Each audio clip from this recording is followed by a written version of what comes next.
Thanks for joining us. Today, I have an incredible panel of people. We've got Paul Ellis, we have Dr. Robert Kerr, we have Odon Lafontaine, we have Mal from Islamic Origins, we have Usama Darkwing Duck, myself, and of course, JC the Quranic Endgame, and we are waiting for Dr. Jay Smith to join us. He said he will be with us shortly, so this should be a very exciting stream today, especially, I think, with the collaboration between Dr. J and Dr. Kerr. I think it'll be fantastic. So guys, welcome everyone. Usama, you're the one who got Dr. J to join us. Do you want to give us a little bit of an introduction while we wait for... Yeah, I sure can. I sure can. First of all, good to be with all of you. God bless you from the state of Illinois, Chicago, top high ground. I look at Chicago and I feel sorry for these people. They should move to Missouri, which everything is cheaper. But anyway, good to be with all of you. And I met Dr. J. Smith. I can't remember when he joined us. I'll ask him that question. But we were in Toronto. So I was speaking in that conference. He was speaking in the conference. And then I thought of myself so smart. Literally, I thought that I know it all. And I started teaching that which I learned. Here he is. And I'm glad that he can hear me as we talk. So I thought of myself, Dr. Smith, that I'm so smart and I learned it all and I know about Islam all my life. I've been doing this now for almost a good 10 years. Dr. Smith, do you remember when did we meet in Toronto? How many years ago? Oh, it was about 40 years ago. No, not 40. I was not 10 years old. Ancient history. You were just a young man, maybe 17 or 18. No, I was at least 30 some years. So much. No, you're right. It was about 20 years ago. 20 years ago. So anyway, so I am here. I'm going to tell the story to introduce you to our wonderful audience. So I'm sitting there and I got some material. I'm going to teach what I learned. And believe it or not, if you tell a lie big enough and keep repeating it, Egyptian, Christian, or all Muslims, obviously, will believe it. So I believe everything I've been taught in Egypt and everything I've been reading about for quite some years. And I finished talking one of my sessions, and then I listen to you, and that guy is talking about weird stuff. I have no idea where he come up with this. A, he's a liar. B, he's deceiving us. C, I know nothing about what I'm talking about. So I don't want to look at myself like I don't know. So I must know. I mean, I read from the sources, Islamic sources. So as then I listen to you and you start telling about Mecca and you start talking about Muhammad and you're talking about the Quran and brand new information. It shocked me. I'm not kidding you. I was shocked. But at the same time, I have to say that you said, this book is coming up. This book is coming up. This material is coming up. So I said, well, a good excuse. He does not have the evidence written somewhere. Therefore, maybe he's wrong and I'm right. Because what I learned must be the truth. Obviously, as years went by and I listened to you again and again and again, and believe it or not, I travel a lot. Right now, I'm in Chicago. And even when I travel, I just listen to yours, the same presentation over. And I'm like a sponge, a dry sponge. I want to soak all the information you have. And I cannot wait to see it in the Arabic language. And even I will use it as well. So Dr. J. Smith, it is our honor to have you with us the next 20 hours or 2 hours. I don't know how much time you're going to give us. And it is, thank you so much for accepting our request, and we'll give you the floor. And you, once again, teach us. And we are here, ears listening to whatever the Lord put on your heart. Good to be with you. Oh, I'm supposed to talk. I thought I was. Listen, you've got Dr. Robert Kerr there. What do you want to listen to me for? We invited you. Well, we can invite him next time. Have learned. And you've got Mel. Goodness sakes, this guy comes up with new things every week. You should see some of the stuff he's found out about Aisha just this week. And Odon, look at you've got some of the best men in the world here. Well, we love them all, but we love you right now because you are our guest speaker. And we'll have them all to have your big spot in your left corner up there. Yeah. But it's good to have you with you. Thank Robert, you. So good to see you. What, 2 years? Yeah, it's been a while. Yes. We missed you in London. We would love to have had you back there in London last month. But if you'd send me, send an invitation and I'll try to come. Yeah. Invitations always open. For the next year, you're going to be there. Okay, good. I don't like to impose myself. Largest church in London. We now. I am imposing myself, Dr. Smith. I will be there, Lord's willing. Osama, you should have been there last month as well. I know. Odin was there. I think, Odin, you were the only one that was there. Wasn't that great last time? Yeah, it was great. It was all the more great that I had the chance to share the house with you and the other guys. That was fun, wasn't it? Yeah. We had It was nice. just in the perfect place in London to go anywhere at any place. Yeah. So this is I don't know why you want to listen to me so much. You should be really listening to Robert on this, and Mel and Odin, and Paul Ellis. Good to see you there too. Hi, Jay. Paul and I mean, all of us have been doing this for years and years, and you're looking at the cream of the crop right here. 1, 2, 3, 4, 5. There's the 5 of us are really the top 5 in the world right now, who are unpacking this and who are going public with it. Not that we're the best at unpacking it, but we're the best at communicating it in a public forum. I think that's why, in some respects, the rest of the world is waking up to it, because Amen. YouTube is an enormous. What's the word? It's the best vehicle to get this out there, to field test our newest theories. And that's what we're doing. And that's why we have been getting hit. We've been getting hit from all sides because people think that we're saying things that we cannot support yet. I mean, you're asking us to write it down. Why do you think I haven't written a book down, Usama? The reason is the material keeps changing. We keep on adding to it. There's almost every week, I mean, especially with Mel and Odin, these guys just can't shut down. They just keep on. I mean, he's supposed to be, I mean, Mel's supposed to be on a pilgrimage. And even on a pilgrimage, he's putting together all this new material that he keeps coming across because he keeps his antenna up. And then he even has time to put a great little video together on North by Northwest. That was a great little video, Mel. But you had the wrong ending. The ending should have been you at the finding the key you've been looking for and having a beer and sitting down at a table and winking at the audience. That'll be your next. To explain for the audience, I was filming myself with a drone that was like swooping down like the movie North by Northwest. But, trying to attack him from all sides, and finally he gets to his goal. Now, I mean, I don't want to say too much, Usama. Maybe what I'm going to do is pick the minds of these guys that you have here and have them say. So I'm going to throw things out and see what they say about this. Because what we're doing is we're looking at 3 things. We're looking at one book, one man, and one place. The book, the man, and the place. That's it. We're just looking at those, and we're not saying that we know the answer yet. We're not saying that, and we dare not say that, and we probably won't know the answer to those 3 questions until possibly another 10 years, maybe 12 years, maybe 20 years from now. So I'm not gonna do what Odon is already doing and what Mel would like to do and others would like to do. I know my colleague Daniel Janasic has written a book thinking he knows what happened. I don't know what happened. My interest is, are the Islamic traditions correct? That's really my whole interest. What the Islamic traditions say about that book, that man, and that place? The book, the Quran, the man Muhammad, and the place Mecca. And the Islamic traditions are wholesale in their reference on those 3 areas. And everybody has believed the Islamic traditions without ever questioning it. And that's the problem. If you say a man was born in 570, lived in this place called Mecca for 52 years, and then in 622 moved to a place called Medina, and between starting in 610 up till 632 when he finally died, he received a book called the Quran, half of it in Mecca and half of it in Medina. All of this, all 114 chapters, and that this was a finished text by 632 when he died. If you're going to say that, and that's what everybody knows, that's what everybody hears, that's what everybody has been told, then you're going to have to support that. And so far, Muslims haven't supported that historically. And so all I'm interested in is holding their feet to the fire and saying, okay, you're the ones that say he was born in this city. You're the ones that say this city has existed since the time of Adam and Eve. Your Quran says that this city existed at the time of Abraham in 19th century BC. You're the ones that say that this man grew up there, spent his 52 of his years there, and that from there he received all these revelations from a guy named angel named Gabriel. You're the ones that make these claims. Those are historical claims.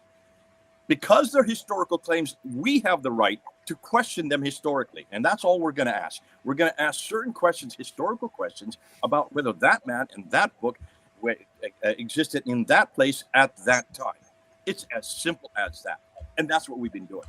Now, as we come up with more information, as we come up with more evidence, as more people start, actually, I think what's happening is because we're putting it up on the internet and it goes out so far, so quickly. Some of my talks have been, about 4 of my talks have gone to over 3 million views. That shows that when you use YouTube, you can get to a much bigger audience than when you write a book or write an article. More than that, you get to people who would never have watched this material or asked these questions than you would writing a book, because who's going to buy the book or who's going to read the article unless they go to that journal, which tends to be very specific. So that's why YouTube has been a great vehicle. That's why we're doing this today. We're using YouTube because it gets the material out, it gets the questions out. The difficulty is most of what we're putting out there are questions. We're not saying that we know what happened. And I think that's where the anger has come back. Yeah. What happened a year ago when we got a huge backlash in August of last year against quite a few Christians. Brothers, these are good friends of mine who were calling me a liar and a deceiver. And they really went after Mel. But they went after both of us. And I lost about a third of my support because of that a year ago. And the reason for that is because most people, when they see us saying this, they think that we actually know that this is what happened. We don't know what happened. I don't know how many times Mel and I have said this. Have we not, Mel? These are green papers. These are green papers. We're putting them out there. React. Come back to us. We need to be peer reviewed. And that's what peer review does. I mean, Robert, you know this. You write an article, you put it out there, people read it, and usually the people that read it are people that are knowledgeable, because otherwise they wouldn't be reading the journals that you put those articles in. And those people may take 6 months, maybe they'll take a year before they respond to you. So you may have to wait 6 months to a year to get a response. When we put it up on YouTube, we get a response within seconds. I kid you not. Almost immediately we get negative responses or positive. And that's why YouTube is great, because you just look at the comments. Look at the comments that are below it. And the comments will say exactly what they believe. Yeah, that's a good theory. No, doesn't make sense. Have you thought of this? That's how I met Odon. That's how I met Paul. And really, that's how, well, no, I met Mel before that because we were together at Speaker's Corner. If I can throw something out there, Dr. J, one, we're very grateful you're here. Two, when the controversy happened with yourself on this channel and amongst the panel that we have here, everyone supported you. We're all very grateful for your work. We're all very supportive of what you do. Could somebody explain to me what happened? I'm a bit in a moment, just in one moment, and then just finally, my final point is, 10 years ago, Dr. J, you and Hartoon, who was on the channel recently, she did a fantastic presentation. You changed the scene. You changed the polemics forever, I think, when you and Hartoon went to Speaker's Corner, introduced those 26 different Qurans. It blew my mind. I think all of us here were completely just shocked at what you presented. And this upended the landscape, turned everything upside down, and it changed apologetics, it changed the polemics. And I think because of that, everyone else's minds were opened, and we now have the Muslims on the run. You know that they're scared of debating. They are afraid to debate, and they have no answers. And I think a lot of this is due to you and Hartoon, and we owe you both great thanks. You're both legends. So thank you. And back to Dr. Robert Kerr's question. Yeah, can you tell us what happened and also what you're up to, where you're going to right now with your research, and we'd love to obviously support that as well. Let me just be careful what I do say. What happened last year was nothing to do with any of you or any people who are on this call. It had to do with two people here in the United States. I'm not going to give their names. It's not important that I give their names, because I think Mel and I have had enough problem with them. Rather than give them another platform that they can then clickbait off of us, because a lot of this is clickbait. To be fair, I did a talk at Calvary Chapel, Chino Hills on July the 7th last year, a little over a year ago, and on that I confronted 10 challenges that Raymond Ibrahim had made back in April against me and against the Origins argument.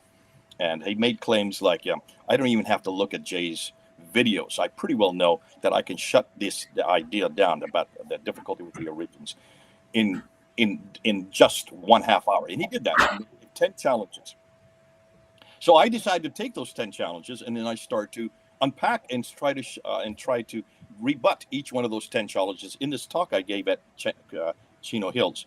Well, that went viral, and over 3 million people watched that. And because it was so big, four individuals, 2 in America and 2 in Britain, decided to confront me and Mel, because a lot of material that I was introducing was what Mel and I had gone through, what we had put up on Fander Films, and to a lesser extent Odon as well. And also, Robert, saw your material on Muhammad was one of the material on Muhammad was probably the most contentious. And it was this material that went all over. It did go very big on their channels, and that was the problem. They were not getting a lot of views on their channels. So they went to another big name who you all know, and I won't give his name right now. They went to a real big Christian name who's a friend of mine. We've traveled together. I've been on the same platform. And they did a 7-hour video against me on that, and Mel. And it was at that point it went all over the world. And as a result of that, that's why I lost all my funding, because of that big claim. And a lot of it was they just didn't understand what we were talking about. They didn't understand that if you look at modern standard Arabic, you can't apply modern standard Arabic back to the 7th century Arabic. You've got to be careful. Arabic changes. Every language changes. And what is there in the 7th century is not necessarily what you would read today. It was something as simple as that. And they were also making the claims that if you make these claims as a Christian and you're proving to be a fool, this is every Arab looking at you will see that you're an idiot. That means all of us are going to look as idiots, and that's going to do a disservice to the kingdom of God. That was really their premise.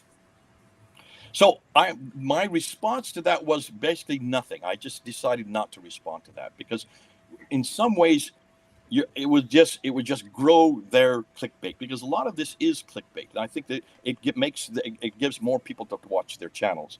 And so I was warned by an awful lot of people: don't respond, just don't respond, let it go. It will fizzle out, and it has fizzled out, as you can see. It's no longer a problem anymore, and my funding has come back up again. In fact, I have gotten so many emails from so many people who support me saying, do not respond to this. We all understand what you're saying.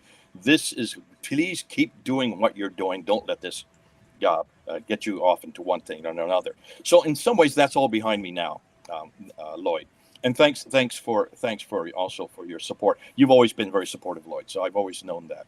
It is not you, it's other people who were mainly here in the United States who have been the problem.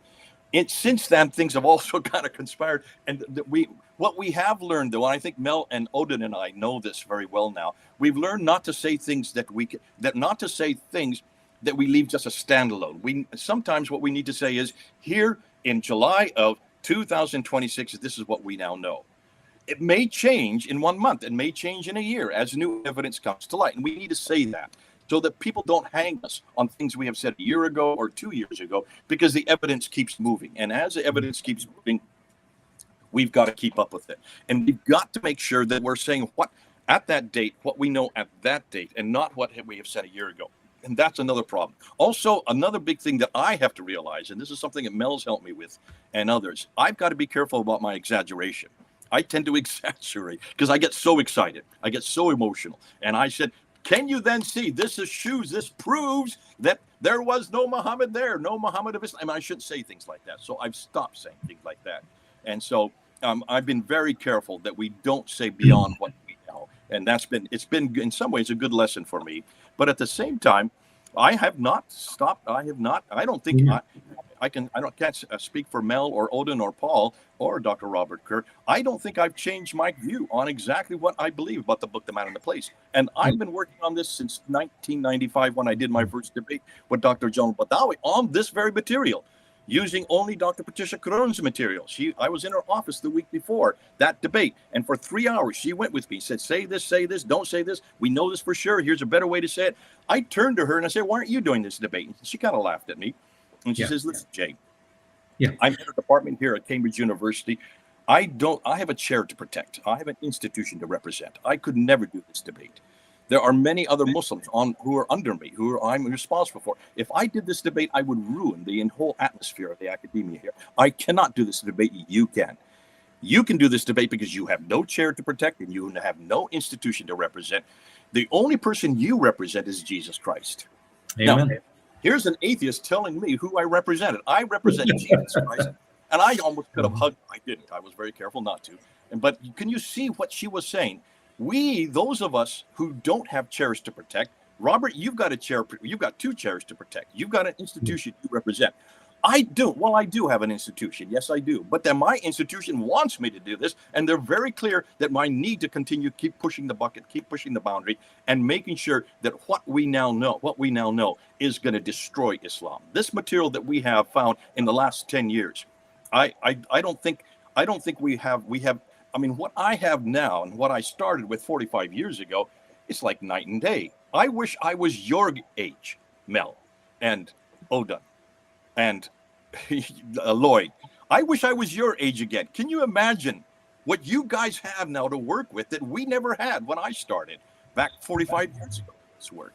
So today we're giving a baton to the next generation, a much better baton than what we were given. And because there are so many good minds, I mean, look at the people you have right here on this call. You've got some of the best minds in the world right now on this call. 5 of the best that I know of. And because of that, we are the ones who are passing on to our next generation, who are much quicker. They're faster. I just did a 4-hour lesson last night with about 25 people on my master's degree program. And I brought in my adopted son, Alistair Letton. I brought him on just to answer all the questions about all the different debates that are happening on the internet. And I just sat back and listened to him for 3 hours because he knows all the material. He knows who the major players are. He knows what their questions are. He knows what their weaknesses are, the Muslims that are on the internet. We went through about 50 different personalities on the internet, both Muslim and Christian. And he was able to summarize every one of their major points. And I just sat there and I said, man, I wish I could do that. Man, I wish I had a mind like that. Goodness sakes, look how great this next generation is. And he's only 29 years old. So this next generation coming up, we're putting together some amazing minds. I mean, look at God logic. I mean, just look at how quick he is. Look how fast he is. Look what a command he has of the Islamic scriptures and the biblical scriptures. The guy is amazing, and yet he's winsome the whole time. He just sits there and smiles as he completely destroys his opponents with facts, and he just backs them up to the presuppositional base. He just keeps backing them up to their presuppositional base, and then he supports everything he says. This next generation coming up, I'm so excited about. And, we're the old codgers. I don't know how old you are, Robert. Are you my age? I'm 73. Not quite. Getting there. Okay, try to catch up if you can, all right? So we're the old guys here. But can you imagine, Robert, this next group that's coming up, especially these 20s and 30s something, they are amazing, and they're clever, they're sharp, they're erudite. I mean, look at Michael Jones. Look at what he's able to do. There's so many major names up there, and we had them all last month. They all came. They were all there with us at London. God Logic was there. Michael Jones was there. We didn't have David Wood because he's not permitted to come into Britain because of his prison background. Anybody that's been in prison can't come. So unfortunately, we didn't have him there. But we had Odon there. I mean, Odon, your mind, what you're able to come out with. And the fact that you have such a good command of English now, that you're able to communicate it in our language, God bless you for all that you're doing. And of course, Mel, I can't say enough about Mel because he just keeps surprising me almost every week with something new. Yeah, it's amazing. We have a great legacy that we've come from. But what a legacy we're leaving for the next generation. A quick comment, Dr. Smith. When you talked about you lost some of your people, it just took me back to John 6:66, when Jesus, our Lord and our Savior, lost a big crowd of his disciples. And I believe the only reason they walk away from him because he spoke the truth. And the truth was hard to be swallowed or to be accepted. So I take this as a badge of honor that you lost some people. And guess what? They turn around and come back. And you're gaining more people who will do a great influence, as you just said, for the future and to come. But in Islam, as you know, we're not supposed to ask. And the problem is Christians who are challenging you of your new commands and new teachings do not understand the mind of the Muslims, that in Islam, you don't ask, period. It's impossible to ask. And if we let these Muslims answer your challenges, there is no answer. But now I see some Christians, I saw some of this video, who are challenging you by giving an answer. And to be honest with you, Muslims do not have any evidence whatsoever about your big 3 question, the place and the man and the book. There's no answer, period. Anyway, that's my quick comment here. Dr. Kerr, do you have anything you'd like to ask or add? Because with you and Dr. J, you guys are obviously like at an elite level. So anything you'd like to add? No, I mean, I would just say that, what I wrote about the etymology of Muhammad, I stick with it, and I haven't seen it being contradicted. So I don't see where the problem is. I think the problem, Dr. Robert Kerr, is not many people can read your material and understand it. You are so erudite and you're so academic. You almost have to have a degree to understand the way you pose and you put your material out there, because you are writing for the other academics. And the vast majority of people who are going to your articles, they walk away saying, what did he say? Because in some ways we need to dumb it down for you because you're too intellectual.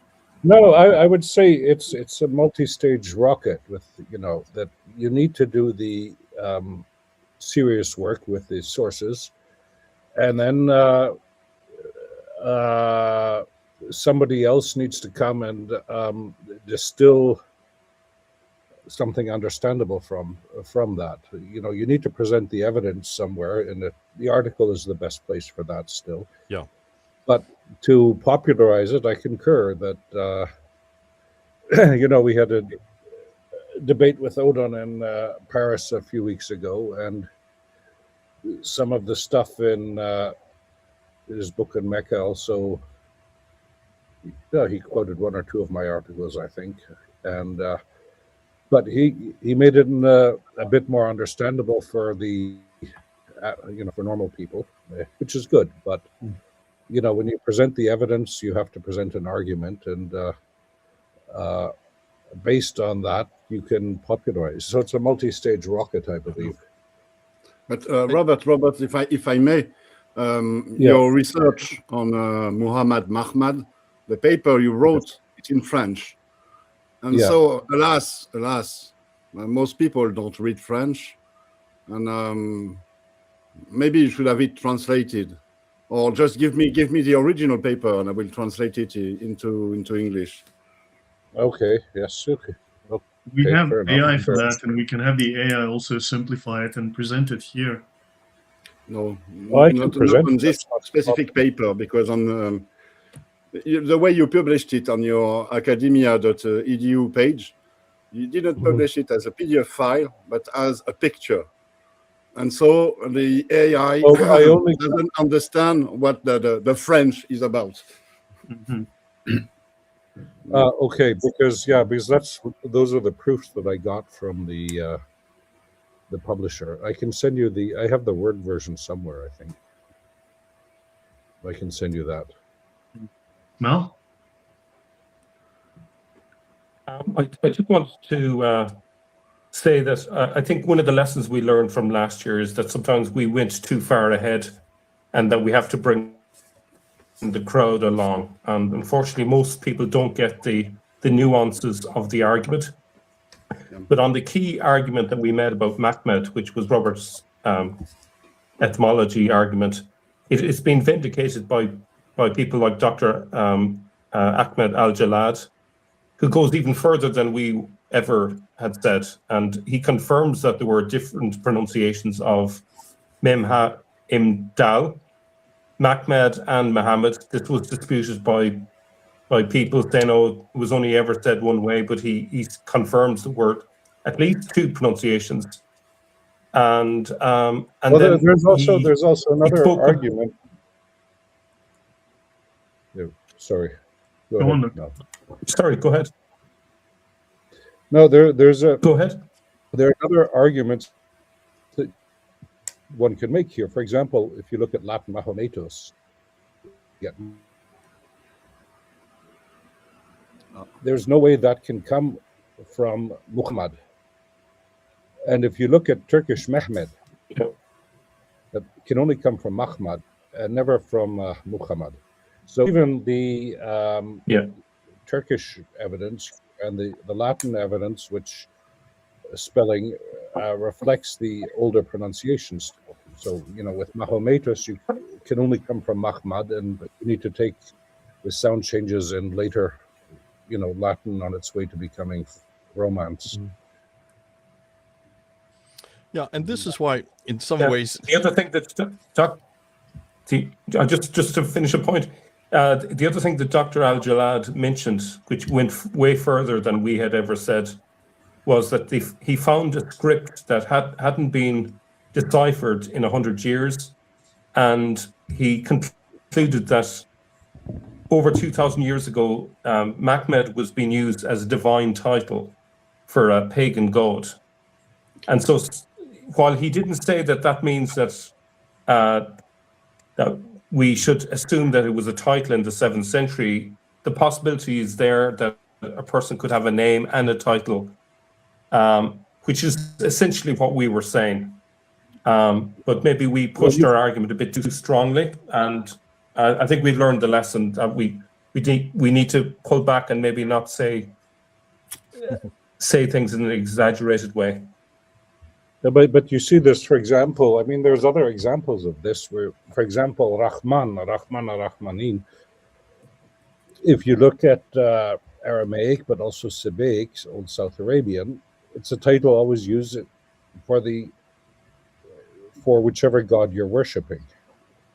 Mm-hmm. So it doesn't necessarily mean that the merciful, it's an epithet, because what you have in the Jewish tradition, that you don't pronounce the name of the proper name of God, Adonai or Hashem. You have this also in other traditions, because so if you look at Phoenician gods, we don't know their names, we only have their epithets. So Melkart is the king of the city, and Eshmun is the anointed one, is basically means the Messiah, shaman oil. So Rahman, so we often don't have the names of the gods themselves, but only their epithets, how they were addressed. So with Mahmad, it's the same thing. And in my article, I point to a Jewish inscription from what's now Yemen, Sabaic, where it's the God of the Lord of the Jews and his Muhammad, and the Muhammad, which the thing is clearly pre-Islamic. So here, clearly, a Muhammad is an aspect of God. So, which aspect we can debate. I think the important thing to remember in such debates, though, is one cannot prove a negative. So you can't prove that something never was. So you can say that what do we know about Muhammad from contemporary sources?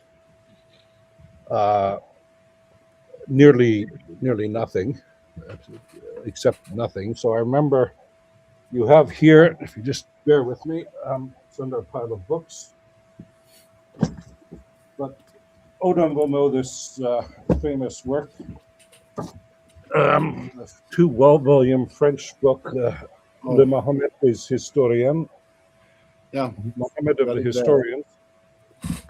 And it was edited by a dear colleague, Amir Mouazi. But he basically says that we know that Muhammad wasn't originally called Muhammad. He didn't come from Mecca. And everything that we know about him, we can fit on half a page of paper. So we're going, okay, good. So Muhammad of the Islamic tradition doesn't exist. But the only caveat I would say is you can't prove that something never was, because if something never was, there's no evidence. So the only thing that you can say with certainty is that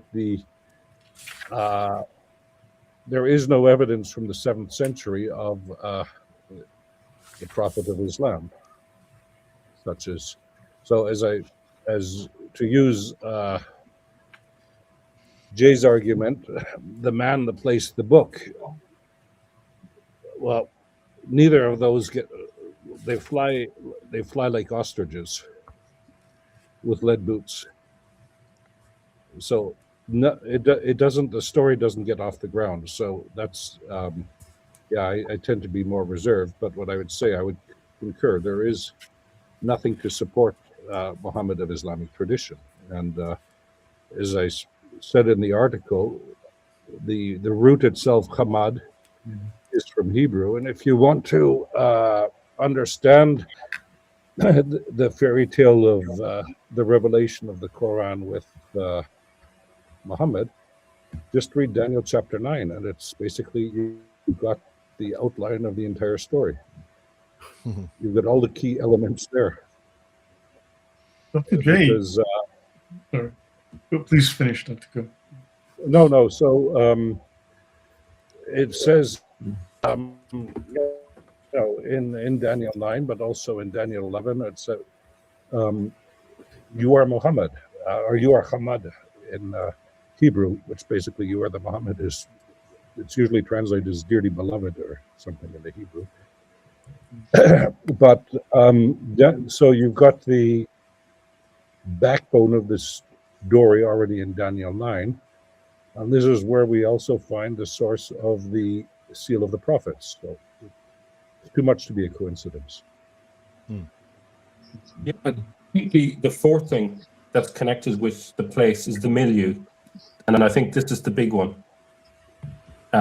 Very often people ignore the milieu and don't realize that if you are talking about Mecca in a desert where there's no culture, there's no possibility of having access to books and libraries and so forth, and you have a Quran which has all of these literary references, which are consistent with, say, for example, the Fertile Crescent, then that in itself is an argument that the story is different to the one that we've received. Well, the point is, if you read the Quran closely, you see it is largely a Christological polemic. Yeah. And this is the problem with the Quran coming from Mecca, because outside of within the Roman Empire, you had the imperial orthodoxy. But look, for example, the Arians, the Nestorians, they, after they got banished, the Council of Nicaea, they quit the Roman Empire, they crossed the Euphrates, and they had a great career all the way to China. And so outside of the Roman Empire, my apologies, why would you need such a polemic? And as you said, with the books, so the Islamic tradition goes out of the way to say this, but well, then how do you explain the intertextuality? So I just want to get back to Dr. J, because I know he wanted to add something earlier. Well, my apologies. I'm paid to speak too much. No, this is actually very interesting, and I wish we could do just a program on what you're just bringing up, Dr. Kerr. Mel and you need to really unpack the Mahmud argument for everybody, and have something. See, what people don't realize is you speak and read and write 10 languages. Do you not? It's been stated that, yes. Yeah, okay. I know you're too humble to say it yourself, so we have to say it for you. None of us have that capacity. You are responsible for 2 different institutions, one in German, one in French, in Belgium, and yet people question your ability to go back and read these writings. And this is why we need someone of your caliber. You're the bottom stage. You're the booster. You're the one that actually does the hard work of picking, reading these archaic pieces of literature, unpacking them, translating them, and helping us understand them. Our job, we're the next stage, is to take that and make it so it's palatable so that people can understand it, the lay people can understand it. And my job is to go into large venues and getting this out so millions can hear it and see it. So you're right. It's like a 3-booster rocket.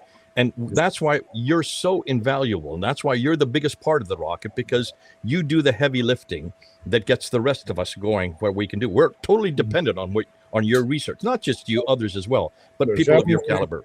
We just do our duty. And no, but to go back, because the problem is with the Quran, it's a 3-step argument one can make against Mecca and Medina. You can talk about the contents. So, for example, if when you read the Quran, with the Straflegenden, what do you call that in English? The punishment stories and what have you, you don't really get the sense that the book reads as a revelation, or as you read a prophetic book of the Hebrew Bible, the Old Testament, it's different. But then if you look, for example, at Surat Maryam, Surat 19, with the birth story of Jesus, well, it's based on apocryphal gospel. So how does this become a revelation? And then if you take something as Surat Al-Qaf, the Surah of the Caves, Surah 18, which comes from Syriac literature, so Jacob of Sarug and what have you. So why would you need to reveal the story of the seven sleepers? Because it's already a popular tale. So then with the Christological polemics, it makes no sense in Mecca, because so even if it were a city, a big city, as per Islamic legend, who would really care?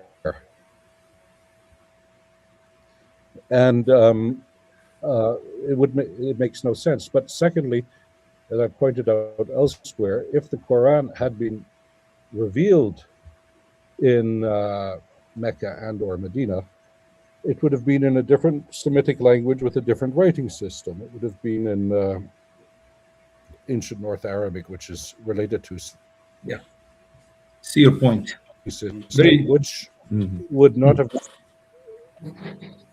diacritical signs, and it would have been in a different Semitic language and not in what's become classical Arabic.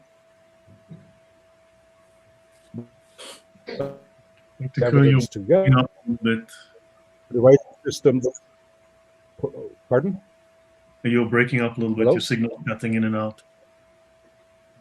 Okay, am I there again? Yeah, just it's cuts in and out and lose you sometimes. Okay, yeah.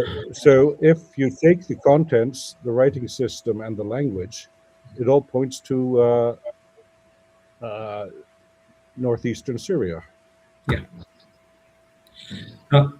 Quickly, if you don't mind, I'd like to make a statement here about the history of the stories of the Quran.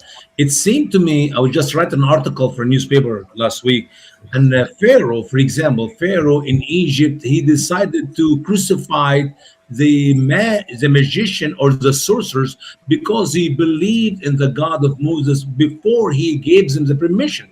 And he made the statement, I will cut your hands and legs from opposite side and I will crucify you. History does not fit with Moses' timing to Pharaoh to make the decision about crucifixion, because we know that crucifixion did not come but centuries later. So it seemed to me the writer of the Quran wrote it. It was written later, of course, and we can give hundreds of examples about that all over the Quran. We don't have time for it now. But how do you see, and the question to you, Dr. J, or anybody else would like to answer, how do you see the history of the story of Moses talking about the crucifixion, which will never be for another few hundreds of years? And how can you even crucify somebody when you cut a hand out of the two hands? Because to make a crucifixion for somebody, you need both hands. Yeah, I mean, this is something that's fascinating because we're going through and we're doing, as we speak, there's a group of us, about 7 of us, who are trying to find all the antecedents. We call it the intertextual. I think that was already brought up. Intertextual, looking at all the antecedents in the Quran, where they come from, who wrote them, when they were written, what languages they were written, and how they got changed from the original text to the text that we see in the Quran today.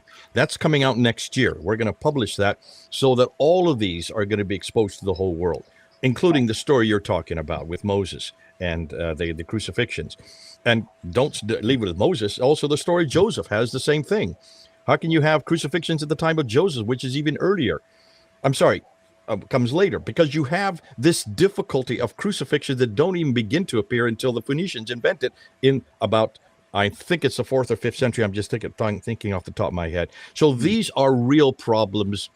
These are historical anachronisms, we call them. At the same time, we know now why they're there, because they're in this Talmudic material from Jewish accounts. They're from Christian sectarian writings. They're from Ethiopic writings. We are picking a lot of them from Zoroastrian writings, even some from Chinese writings. And we're putting them all together so we can pretty well look at most of the Quran, not all of it, but most of the Quran, and be able to see where the antecedents come from, proving that this is man-made as well as possible. And that explains why it's all ulta-pulta, as we say in India. It doesn't flow. There is no sequence. Stories begin, they don't end. There's only one complete story in the entire Quran, and that's chapter 12, the story of Joseph. All the other ones don't have beginnings or ends. They don't flow one from another. They jump all over the place. That's what you do when you borrow very quickly from many different sources. You borrow what you have, and you borrow the ones that are already in Arabic. As Dr. Kerr is saying, a very crude Arabic, Nabatean Sabaic Arabic. And what you have is not the original text. And the reason you don't go back to the original text is because both the Old and New Testament had not yet been translated into Arabic. So they didn't have access to the authentic stories of Moses and Joseph and David and all the other prophets. And that's why so many of them are erroneous. But we need to show the world exactly that this is a man-made a book, and it fits the right place, the right time with the right people. Before we get to Mal, Dr. J, one question I'm curious about. What was most surprising for you about the research, especially maybe the last few years, that you least expected? Or what really surprised you about where the answers took you? Where the research ended up and the things you weren't expecting to find? Well, again, I'm not interested in putting together how the Quran came to be. I'm more interested in showing what the Muslims claim. Remember, I'm always confronting what the Muslims say. And what the Muslims say is what the Quran says.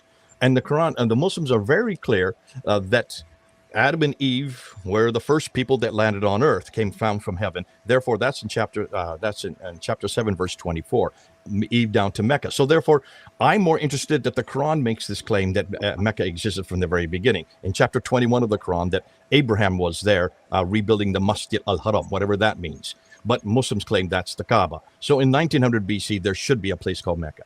I'm more interested in also looking at what the Quran says about Moses that Usama's bringing up, or what it says about Abraham, or what it says about Cain and Abel and the raven, or what the great story in chapter 27 of what it says about Solomon and Sheba and this hoopoe bird. All of these are great stories, but they don't make sense in the historical context that we're finding today. So these are historical claims of people who do certain things, say certain things in a certain place at a certain time. Those are the four things I'm interested in. I'm going to confront every one of those four by showing that we now know where this story came from. It's not from the authentic documents. It never could have happened at this time. You cannot have crucifixions way back in 1900 BC. You cannot have crucifixions in 1400 BC. Therefore, obviously, these are erroneous. That's my interest. So I'm not going to sit there and say, how then did the Quran come together? I'm just going to say where we can pretty much poke holes in it and show it's not the book with the right person at the right place or at the right time. Mel's trying to say something, I think, but he's muted. Am I? Mel, can't hear you. Can you hear me? No, yeah. No. So, Mel, you and then we'll let Paul make his point as well. I think the point about the fact that no story is ever, bar one, has been told in the Quran, it's all illusions. That tells us about the audience. The audience already knows these stories, particularly the Christian stories. That tells you everything about where the Quran is being written. It's not down in a place that is in a pagan society. It's a sophisticated society that's familiar with rabbinic connections, Christian connections, and so forth. So I think that's the key point. Great point. Yeah, Robert wants to say something. I just would point out just two caveats with what you're saying, and not that I disagree, but I think it should be a bit fine-tuned, is that one has to remember also that what we consider the Bible today wasn't necessarily the Bible at all times and all places. So what we consider apocryphal wasn't apocryphal for everybody at all times and all places. And also, when you read the texts, we now make these clear-cut distinctions between Jews and Karaites and different flavors of Christianity and different flavors of Islam. But when you read the text from the period, you see that people are reading each other's stories. For example, if you read Sacha Gaon's Arabic translation of the Bible from the 9th century, you see that with how he translates the Joseph story in Genesis, he knows of the story, the Surat Yusuf in the Quran. So And you see in Syriac church fathers influence of Jewish exegesis. So what I mean is our clear-cut distinctions are not so clear-cut. And you see this, for example, with the vocalization of the Bible, the fatha in Arabic, which is a line on top of the letter. Well, in Hebrew, that's a patach, that's a line under the letter. And it's called basically the same thing in Syriac. It's just written differently, but it's the same word. And it also represents a closed A. So these people, they're working together. So these clear-cut distinctions that we'd like to make today, one has to remember there is another problem here. You just mentioned it with Pharaoh and crucifixion. One might just briefly point out that even the word Firaun, you have to explain where the nun at the end comes from, like Pharaoh in Hebrew. You can explain from an older pronunciation of Per'ah in the big house in ancient Egyptian. And what's interesting is that in Coptic, you've got a spelling Pharaoh, which is a borrowing from Greek. But in Bohairic Coptic, Pharaoh becomes Uru or Uro, and in Sahidic Coptic it becomes something like Ru. So so it's clear that whoever's behind the Quran only knows of the word probably through a Syriac source and not through a so it's not genuine Arabic. So it probably comes from Syriac or some form of Aramaic.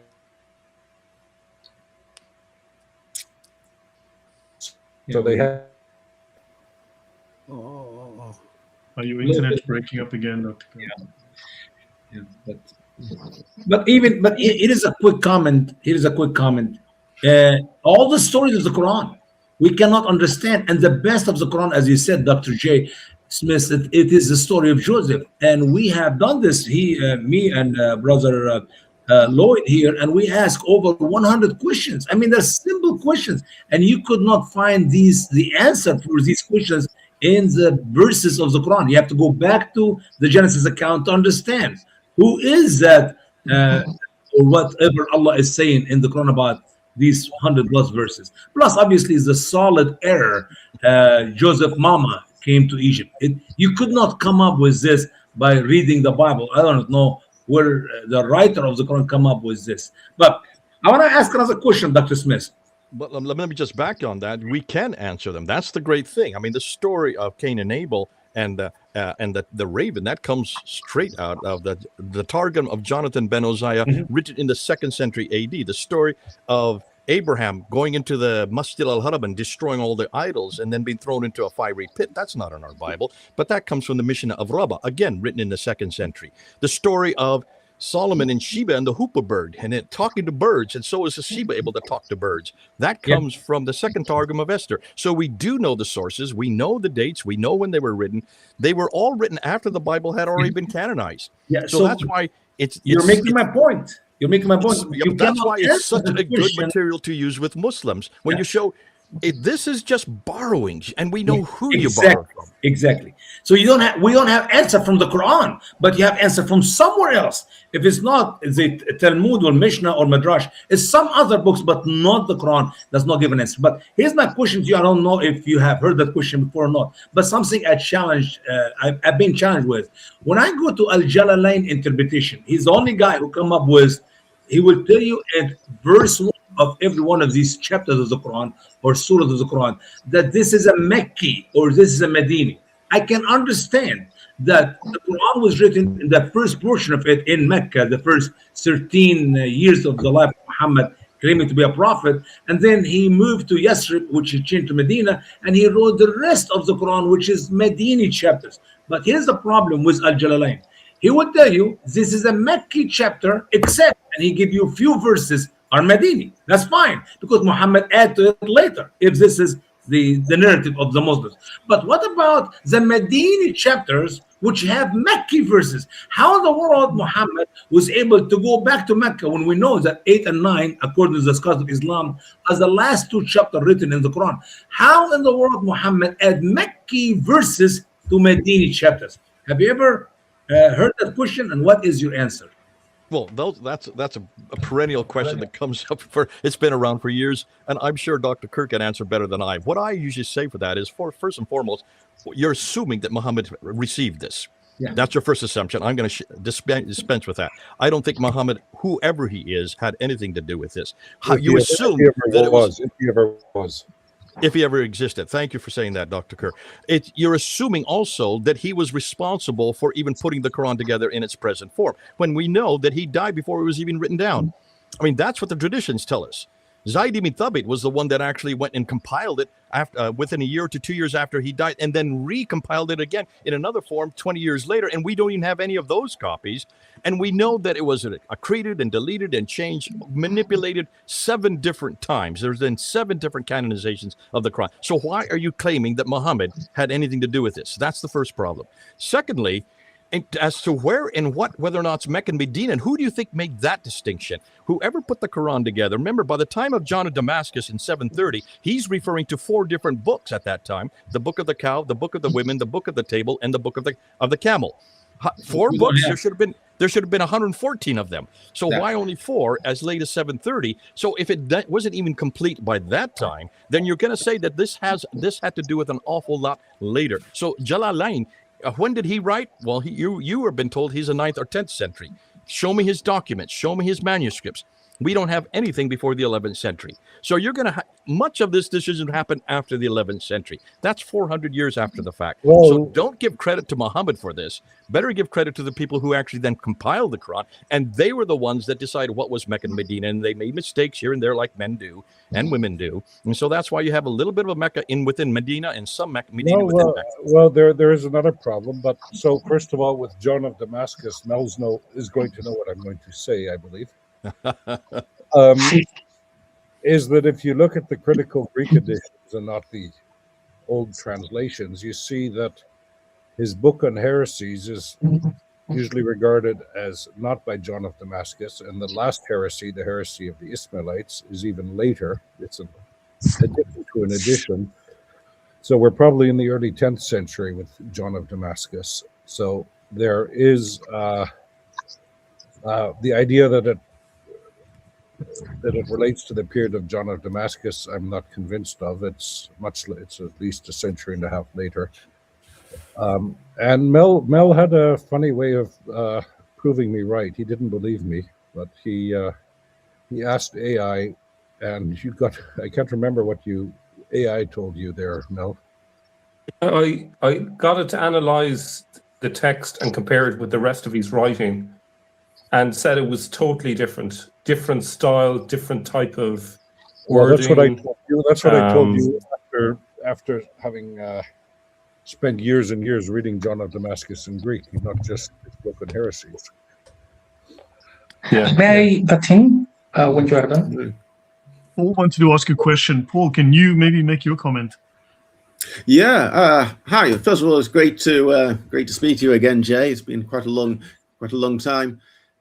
I kind of I'd like to slightly disagree politely with Robert's observation from about sort of half an hour or so ago, where he said you can't prove a negative, because it seems to me, Jay, that you disproved, you proved that there was no Mecca, or at least anything remotely like Mecca in existence, and you did that well over 10 years ago.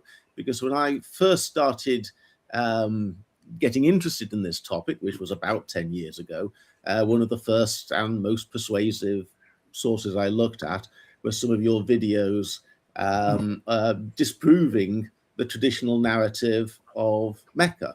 That it's just simply not possible that there could have been a city there that nobody visited, nobody wrote about, and had no agriculture, had no water, was on a trade route, but nobody actually seemed to trade anything. The people went to the caravans for best, but there was no fruit or vegetation or anything there to give them sustenance. They had this pilgrimage site, but nobody really seemed to know anything about it. You proved. Oh yeah, and of course the great trading city and pilgrimage city where nobody ever dropped a coin, or nobody, there's no bones, there's no bits of pottery, there's absolutely zero physical evidence. So I think, for my mind, Jay, you proved that there was no Mecca, and you did this a long time ago. Can I just interrupt, Paul, just quickly? Okay. I think we're talking. What I said was merely that I concur. The evidence for Mecca, I've also written on this, but is zilch, and the evidence for Muhammad, for the Islamic tradition, is zilch. My only point was, you can't, if something never was, you can't prove scientifically that something never was. You can, as I said, you can prove that this. How do you prove that there was or was not a prophet? That was my only point. So I agree with Mecca and the Islamic tradition being ahistorical completely. That wasn't the point I was trying to make. I was just trying to say with Muhammad, you can't, who knows, there might have been somebody, but there's no evidence to support it, but that doesn't, so all that we have is the absence of evidence, which makes the Islamic narrative impossible. That was my only point. Okay. It makes it really helpful when the Muslims help you out on this as well. So back in the 28th of July last year, a year ago, when asked why is it that the entire Western academia has discredited the Islamic or the Hadith traditions or the Hadith sciences because of their dependency on Isnad. When he was asked, Dr. Shabir Ali was asked on his show by his daughter, he says, listen, we don't have to worry about Western historical criticism. We don't have to worry about the Western edifice. We pretty well know that we can trust what Muhammad said and did, even though it goes through 5 generations of Isnad, because those who were there, the Sahaba and the Tabi'un, the second generation, they were absolutely pure. They never lied. And because they were absolutely pure and never lied, we could trust them. So when she asked, well, how many are you talking about? How many Sahaba were there with Muhammad? He said 120,000. Now stop and think that through. I just started clapping. I say, Dr. Shabir, you've just done us a great favor. 120,000 Sahaba surrounding Muhammad, listening to what he said, watching what he did. They never wrote anything down. They all had wives. That puts it double that number. What about the people that weren't the Sahaba? What about all the tradesmen? What about all the people who were the soldiers and the sweepers and all the keepers and everybody else? You're saying that in Mecca there were 500,000 people. That's about the size of Las Vegas, and no one's heard about this place. It's the size of Las Vegas. You have just basically walked into a trap. Thank you. All I have to do is quote you now and say we're talking about a city of about 500,000, and no one's ever heard of it at that time that Muhammad died in 632. So in some ways, just let the Muslims walk into this trap and you just need to quote them from here on out. So with Mecca out of the way, here comes the next problem. Who cares what Muhammad you find? If he's not from that city that didn't exist, what Muhammad are you talking about? And who cares what Quran you find? I don't care what manuscripts you find. If they are not from that city that did not exist, we're not talking about the same Quran. And my job's done. Once you take out Mecca, you take out the other two. The three, they stand and fall together. I concur. Yeah. I think my question that I was trying to build up to was, when you say, Jay, my job is done. But clearly your job isn't done, because you've still got plenty of life in you, and there's still a lot of people out there who we haven't reached and who don't, there's a lot more work to be done. Now, what I would question is, my question to you is what could we do collectively, taking this forward, to be more efficient, how can I put this? The unpleasant incident that you spoke about from last year. We don't want that to happen again. We don't want people amongst our own community to be falling out over this. I wonder how do we avoid it? It seems to me that we've got to find a way, some sort of way forward of peer reviewing one another in a way that is polite, courteous, not like the peer review that went on last year. But we've got to find a way of doing this in a way that is constructive and brotherly. This is let me just say, and I'll be very frank about this, and I don't mind if this is going out all over the airs. One of the big problems I'm having is I'm a Protestant, evangelical Protestant. And I'm getting in the neck from a lot of other evangelical Protestants for working with people like you, Paul, and you, Mel. You're both Catholics, and you, Odon.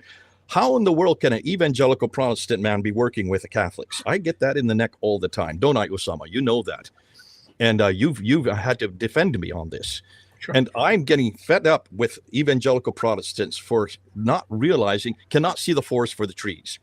I'm not asking Odon or Mel or Paul to be evangelical Protestants. I'm asking them to do the research and feed us the material, because what Robert's doing, what Odon's doing, what Mel's doing, what you're doing, Paul, I can't do. I don't have your gifts. I don't have your language acquisitions. I don't know where where he gets the energy to keep coming up with such new material. I mean, almost 3 days don't go by when he's sending me something new. And don't you see the common trait, Jay? We need to keep talking together, and we need to make sure that we continue to communicate together. Because those of us who actually communicated on the internet in a big way, we need you guys to keep doing your research. We're going to do that. We're going to be the ones that do it publicly, and we're the ones that get it in the neck. You're not going to get it in the neck.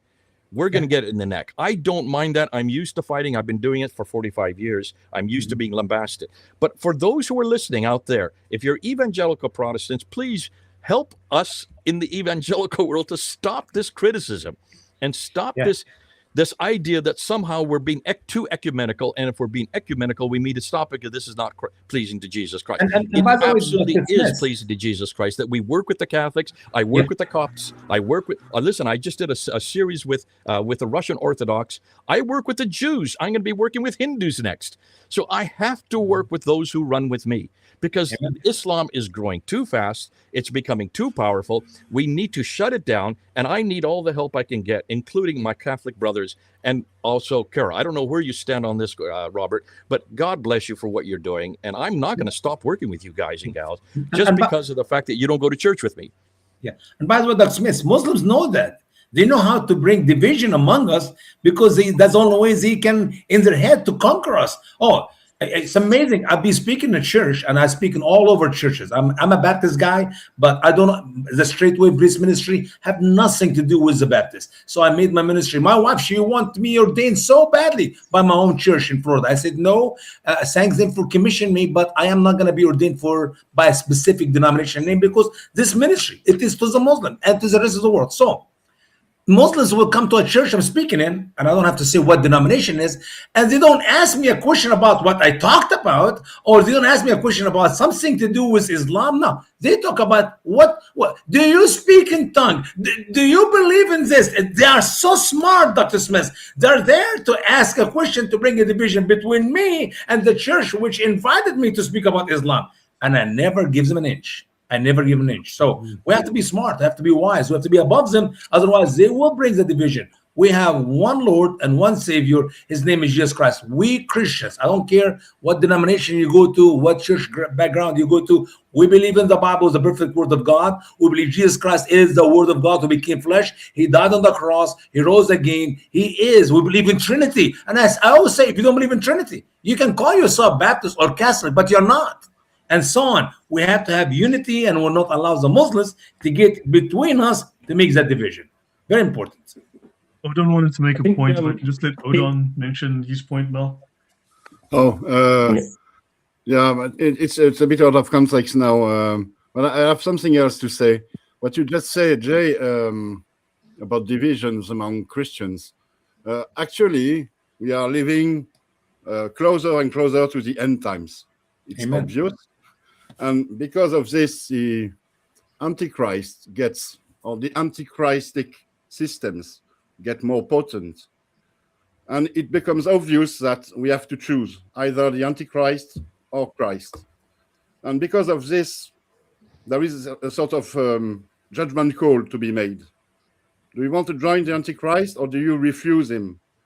And this way, non-Christians and Christians from different denominations, because they refuse the Antichrist, they will join. And this is what you are experiencing with Jews, Hindus, atheists, and Christians from all these denominations. We have to make the judgment call. No. Yeah. If I The just- point Yeah, let's not get distracted into eschatology and denominational divisions. I think it's somewhat off topic, perhaps, or rather just stick to the Mecca and the May I butt historical. in and bring things back to Islam, if I may? Dr. J, it's very nice to meet you at last and to speak with you for the first time. It's great to actually have you on the panel. Thank you for joining. Paul read my mind a moment ago when he said about proof and from the comment that proving something that didn't exist scientifically, it's impossible. But that's actually the main problem with Islam, is proof is meant to be the inference to the best explanation based on the evidence available. And every day we're getting more and more evidence that the narrative is false. We're not getting evidence. This is for people watching. We are not people here just going through all of these ancient sources and finding Muhammad of the narrative everywhere and then pretending that's not there. We're going through the sources, and the more we go into them, the more we realize that the story is false. I mean, one might even say that the standard narrative has holes in it, and we are trying to find those holes. So if we define proof as let's put the evidence on the table, and then this will be what it happened, and I think we're pretty much there. We have the information, but I'll give this example. If you show to a Muslim the 37 or 39 different Qurans from Hatuntash, you show that to a Muslim, and then you show them hadith saying that whole surahs were lost and verses were lost, and then you show them the different qira'at and the works of Shadi Nasser, and you show them the works of Daniel Brubaker with edits, you show them all of that. The Muslim will still look at you and say, one book perfectly preserved to the letter. For us, this is proof. To them, they will look at all of the evidence and still claim the opposite. So the problem with proof is that when it comes to Islam, it looks like someone's feelings or opinions is proof, and it is not. So the more we are digging into these stories, like Usama said before, we see that the sources are later written. We have also discussed here on the channel things like the journey of of Abraham going with Hagar to Mecca, that not only that didn't happen, and no scholar would argue that it did, that the story evolved. They added the burak when they realized that the journey was too big. So we can actually prove all of the lies or lots of the lies that have been created in order to build a narrative. Some things are very simple, such as the book is completely in Arabic. If we show words that are not in Arabic, that they were actually from Syriac, Ge'ez, Hebrew, and so on, it's like, so your book is not in Arabic, people are lying to you. When we see verses that have been exegeted wrong, such as Surah 17, verse 1, nothing to do with Muhammad, it's all about Moses, but as if by miracle, we get a full story about Muhammad that matches that verse, which is about Moses. So if we put enough things on the table and say, okay, this is now proof, we have all of this evidence, and of course you can say, no, but the hadiths say otherwise, the hadith is not proof. So I think we are just bringing more and more evidence. We just need to find the way of putting enough of that evidence together to show the world and say, here you go, this is no longer evidence, it's proof, because the standard narrative just falls out of it. That would be my take. What do you think, gentlemen? Shadi Nasser did a very interesting talk recently on another channel, and he acknowledged the fact that, yes, there are inscriptions about Muhammad and various things that go way back into the past. So that clearly they weren't innovated with Islam, but they come from the past, they're borrowings. And we can prove that just about every single story in Islam is a borrowing from Zoroastrianism, Judaism, apocryphal Christian writings, etc., etc.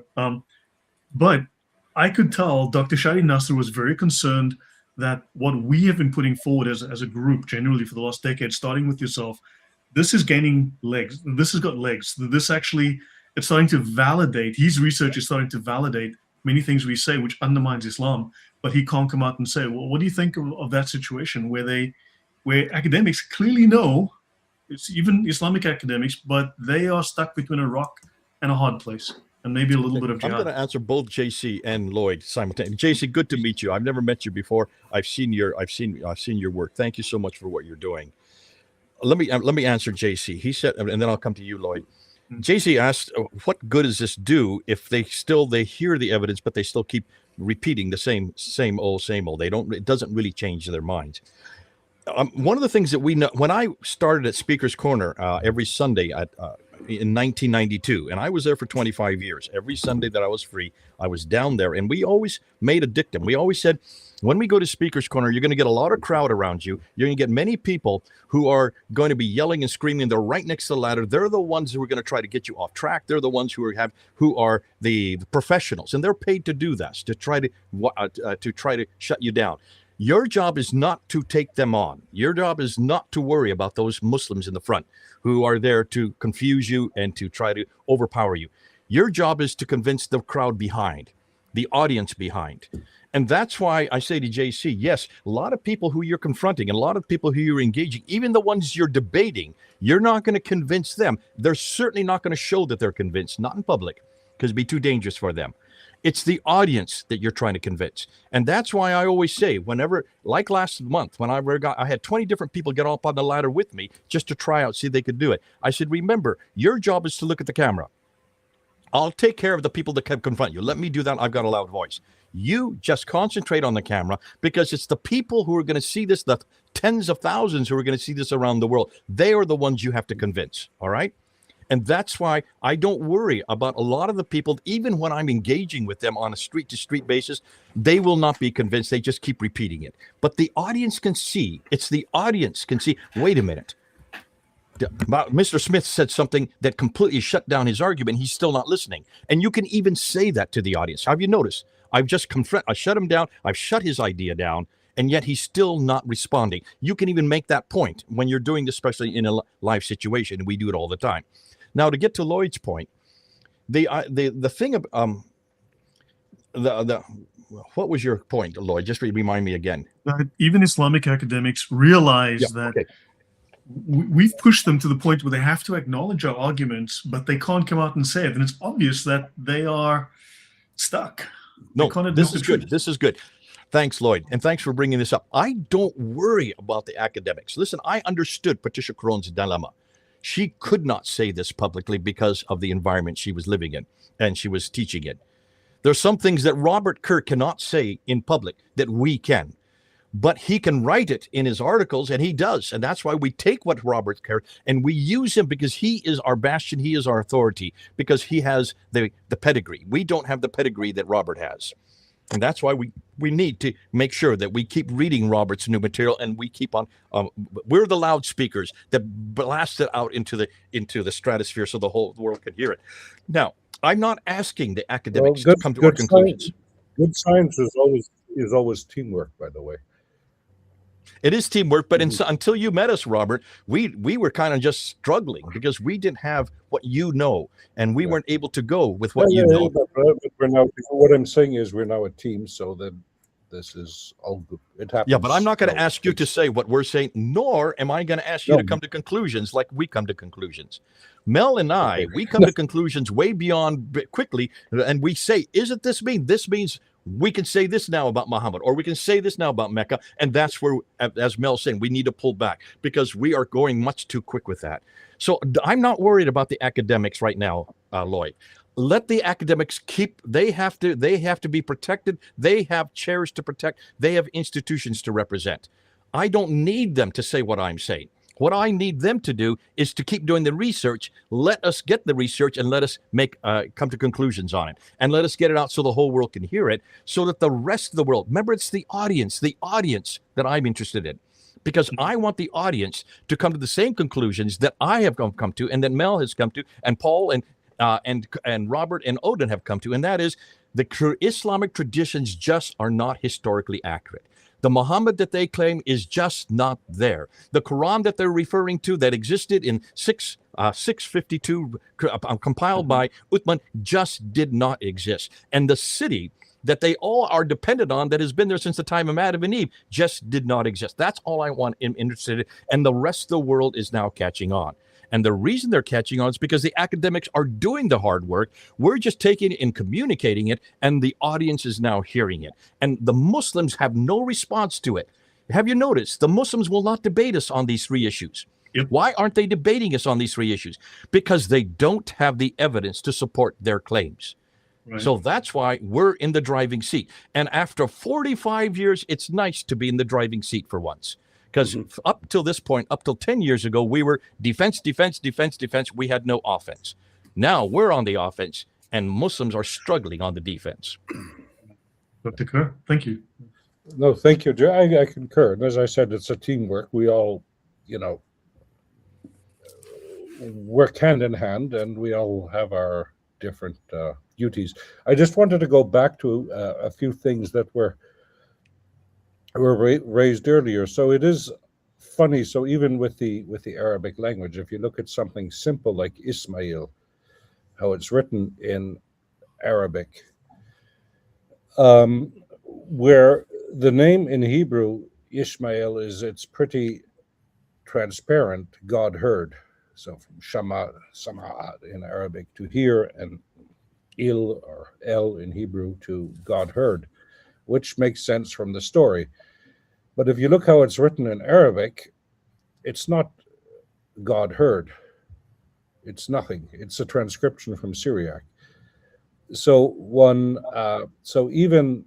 there is clearly no Arabic tradition, because it's all of the biblical names are transcribed, usually from Syriac, but sometimes, like in the case of Yunus, which is odd, it's clearly from a Greek source. But then you have this funny problem that if the Quran is a prophecy, well, first of all, what's a prophet doing in the 7th century? It's a real life anachronism. There are no prophets as such in the 7th century. And secondly, if he were a prophet, why do we know so much about him? So if you want to write a biography, for example, take a Hebrew prophet, one of the big books, Ezekiel or Jeremiah or Isaiah, how much do we know about them? Nothing. Because we don't need to, because if one accepts the logic, prophets are chosen by God. Therefore, they don't need a biography. They're a mouthpiece. So why do we have so much here? And then we get to the question of the hadiths with the chain of transmitters. So it's even worse, because often cases when you read the isnads, you see that there was somebody who was a toddler when he heard Aisha narrate something. And then you hear nothing about the guy. I'm exaggerating a bit. I'm learning from Jay. But you hear nothing about the guy until he's 85 and about to die. And then he tells it to another toddler. And they're trying to shortcut the chain of transmission to as few narrators as possible. And the point is, for example, if you read the Talmud, so in the Talmud, everything basically goes back to Hillel and Gamliel. So, New Testament readers will know Gamliel, that was the teacher of Paul. And it's always Bishem, Bishem, Bishem, in the name of, in the name of, in the name of.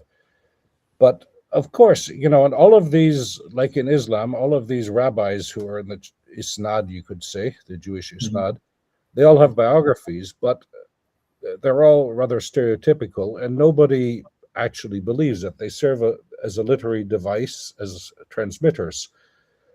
And what Jay was saying previously about the Meccan and the Medinan surahs, of course, this is total hogwash. There is no internal evidence in the Quran. So if you were going to do it, there are certain surahs that don't mention Allah. And those who know Old Testament criticism, there's the Elohist, the Yahwist, and the Priesterschrift and the what have you, the documentary hypothesis, I think it's called in English. That's how you would have to do it. What you see happening with the Meccan and the Medinan surahs, it's an exegetical device. So you find it, for example, with Tabari in his tafsir. But the initial stage, not as asbab in the strict sense, you find in the sirat. And of course, this becomes the asbab an-nuzul, the circumstances of revelation later, because they realize the Quran is full of contradictions and they have to introduce abrogation, naskh. And so it becomes an exegetical device. They have to divide the surahs, and then they say, okay, good, all of these ones that are a little bit more specific, we'll call them Meccan, and all of and then you get these books like Muhammad the Prophet and Muhammad the Statesman, from his Medinan period. But there is absolutely no internal evidence for this. And when you read the tafsir, the mufassirun, you see they're more interested in the asbab an-nuzul than actually what the verse means. So that's just some thoughts. So this whole Meccan Medinan business, so you even see this with modern Quran editions. If you look at older printed Qurans, they would always say this surah was revealed on February 13th, 526 at 4 in the afternoon, and just before tea time. And but even the modern printed Qurans, they don't even the Saudi ones, they don't mention this anymore. They realize this doesn't work. And believe it or not, even when we go to the scholars like Al-Tabari or Al-Qurtubi, they will tell you different reasons. Here is Asbab al-Nuzul. They give you 5 different reasons. And Allahu Alam. Yeah, Allah knows best. Allah knows best. That must be true. Yeah. If I may, on this topic, you said earlier, Robert, that you cannot prove that something did not exist from a scientific perspective. Yeah. But we have now, I think, hard evidence that Mecca did not exist. I presented some of it in London last month, namely the climate, the hydrology, the rainfalls, and so on. So Mecca did not exist. Well, what I said was the Mecca. It's clear that the Mecca of the Islamic tradition. The Mecca of the Islamic tradition did not exist. So the Mecca of the Islamic tradition was invented. It's a later creation. And who invented it? The Mufassirun. The guys who used Asbab al-Nuzul. My comment about not proving a negative. So, as Jay quite rightly pointed out, the book, the man, and the city, they stand or fall together, and if one falls, they all fall. He is correct. Just to avoid any inclarity, my remarks here were only limited to the Prophet. Okay, but my point is also on the prophets. Yeah. Let me explain. We now have hard evidence that the Islamic Mecca is a late creation. Who created it? The very same people who published the stories about the prophet. Yeah. No, so you see, my point. Someone could have a bit of a suspicion that my only point was stuck into the argument. My only point I'd like to bring it back to Dr. J. We'll have this discussion very soon, all of us again. Yeah. Dr. J, what are you finding is most effective right now? What is really resonating with the researchers, with the apologists, but also affecting Muslims? What do you think has been bearing a lot of fruit? Where would you like to see the research go? How should we apply this? Wow. Okay. Well, it's going to take me an hour to get through all this. Please go ahead. I'm going to do this, by the way, at Calvary Chapel in September. I'm going to look at the 3 areas, and I'm going to look at there are 3 major polemics that are hitting Islam right now. One of what we call the internal polemics, which is the whole Islamic dilemma problem. That is really hitting Muslims hard. And Muslims don't know what to do with that. The Islamic dilemma, which has nothing to do with what we're talking today. The other thing is the cultural dilemma. The Islamic dilemma has been around since the time of since the time of the 9th century. But Dr. Carl Fander really made it big in the 1800s, and David Wood is the one that has really pushed it this century. Chris from Speaker's Corner is the one that's written a book on it that's now breaking all records. And that one, the Muslims do not know what to deal with. The second one is what we call the cultural dilemma. They don't know what to do with the fact that Islam is just absolutely irrelevant everywhere it's tried, everywhere it's used, and why so many Muslims are leaving Muslim countries and coming to the West. And they're coming here to live in the freedoms that we have here. They don't know, and they want to reproduce what they've left, which is absolutely imbecile. And so that culture dilemma, and Hatun Tash is probably the key person on this one, the cultural dilemma. There are many others who are doing it. You guys are doing it as well. And then the third area is the historical critique, the external critique. So we have the internal critique, the cultural critique, and the external critique. And the external critique is probably the most devastating in that it is hitting the academics. It's not hitting the populace on the ground. Getting back to JC's point that he mentioned earlier, people on the streets don't understand the historical critique. It goes right over their head. It's the academics. It's the makers and shakers. It's the leaders of the next generation of Muslims that they're having the worst problem with the historical critique, because they understand just how devastating and damaging it is. And of course, on a popular level, the Qira'at was probably the biggest one in the historical critique. That is, when we introduced that in 2016 and filmed it so that the whole world saw it, and then to see Muhammad Hijab trying to deal with it and trying to go to Dr. Yasir Qadhi and demand that he get a response to it 4 years later in 2020. And then when Dr. Yasir Qadhi, a man of his stature, getting thrown under the bus because of this argument. I mean, throwing the Quran under the bus, not himself, throwing the Quran under the bus, and coming up with the standard Islamic, the standard narrative has holes in it. He came up with that phrase. We didn't come up with holes, that phrase. That's his phrase. That has done more damage than I think than any other one thing. And we're getting hundreds of Muslims that are leaving Islam because of that interview on June the 8th, 2020. That's a huge one. Dr. Dan Brubaker's material on the Razm changes. That has been absolutely devastating. When I introduced this in 2014 with a debate I had with Shabir Ali, and I just went to the 6 major manuscripts, the Topkapi, the Samarkand, the Ma'il, the Petropolitanus, the Husseini, and the Sana manuscript, those 6 manuscripts, and I said, why is it that none of them are complete? Why is it that none of them actually agree with each other completely? And why do none of them agree with the Quran we have today on the Razm? I'm not talking about the Qira'at here, because they don't have dots and vowels in those manuscripts. He could not answer that after 2 hours. As a result, we know of over 100 Muslims that have given their life to Jesus Christ just because of that one debate. That has been huge. And that's all Dan Brubaker's material. It's not my material. I didn't do the study on this. Dr. Dan Brubaker did the study on this. He has now found over 4,000 manuscript variants in just the consonantal text between these 6 manuscripts and about 4 other newer ones that have come up. So that has been huge. Now, what's happening now, I think the newest material that's going to have a huge effect on the Muslims are what we're talking concerning the extant manuscripts. These are the extant Hadith, Sirah, Tafsir, and Tahriq manuscripts. Those 4 genres of what we know as the Islamic traditions. We now have been spending the last 3 years looking and finding extant manuscripts. We're trying to find extant manuscripts for Ibn Hisham, Al-Waqidi, for Al-Bukhari, Sahih Muslim, Ibn Dawud, Tirmidhi, Majah, Nisai, Al-Tabari. Those 9 people. Those are the 9 major names of the Tafsir, the Hadith, the Sirah, and the Tahriq. We cannot find any manuscripts at all in the 9th or 10th century. They don't begin to appear until the 11th century. The manuscript evidence for Bukhari, which is probably the most important, the 9 volumes that we use today are from the 14th and 15th century. There are manuscripts that of his from the 12th century that don't agree with the ones from the 14th and 15th century.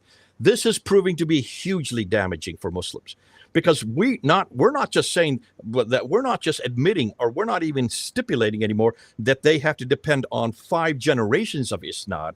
We're saying that this Nod, since there are no manuscript evidence even for the 9th and 10th century writers. I'm sure the writers were there. I'm sure they did write something, but those have been destroyed and accreted and deleted and corrupted, and they don't begin to appear until the 11th century. That's 400 years, and they continue to be accreted and deleted right through the Ottoman period, right up until the 15th century. If that is the case, then you can see why people like Shabir Ali and Dr. Yasir Qadhi had to make the statements they made just last year, a year ago, when they said, we cannot use historical criticism on these traditions. We understand that they are discredited by the West, but we can trust them because of their purity, of their sinlessness. What an idiotic thing to say to a Western audience. And he said that a year ago. And to this day, there's no Muslim that can support there's no Muslim that can really support these traditions. So we have an awful lot of material yet to work on. We have an awful lot of arguments to work on. This is exciting for me, because all I need to do now is just let Dr. Yasir Qadhi and Dr. Shabir Ali open their mouths and let them say what they're saying. And I just say now, even your best scholars are admitting that they cannot support what Muhammad said or what Muhammad did. If they can't support that, why don't you come on home to Jesus Christ? Because we have eyewitness account of what Jesus said and did. Thank God. Now we can argue to it, as to whether or not we can trust those accounts. That's a good argument, and we've been arguing that for 200 years. We're 200 years ahead of them. But at least we can say that our men that were there, our Sahaba were there writing it down. Good on Matthew for writing down what he saw and what he heard. Thank God for John for writing down what he saw and what he heard. And the Tabi'un who came after it got it from the Sahaba. So that's why, like with like, when we do a comparison of our manuscript evidence, of our historical evidence, when we look at a comparison of our cultural evidence, why is it that everybody wants to come our direction to where our Christian ideals are still being evidenced here in the West? And no one's going to Muslim countries. And then when you look at the internal evidence, just open up the Quran, just look at what Muhammad said and did, what David Wood, Sam Shamoun, Hatun Tash, what these, and Michael Jones, what they're doing with the internal evidence in the Quran itself, it's just decimating Islam. So yeah, these are the big arguments that are coming up, Lloyd. Mm-hmm. I'm excited because that shows me that we are sitting tight. No one's really asking questions of us anymore. All the questions seem to be going their direction, and it makes our job that much easier. But give credit to the guys who are on this panel here. You're looking at some of the world's best right here for doing the historical critique.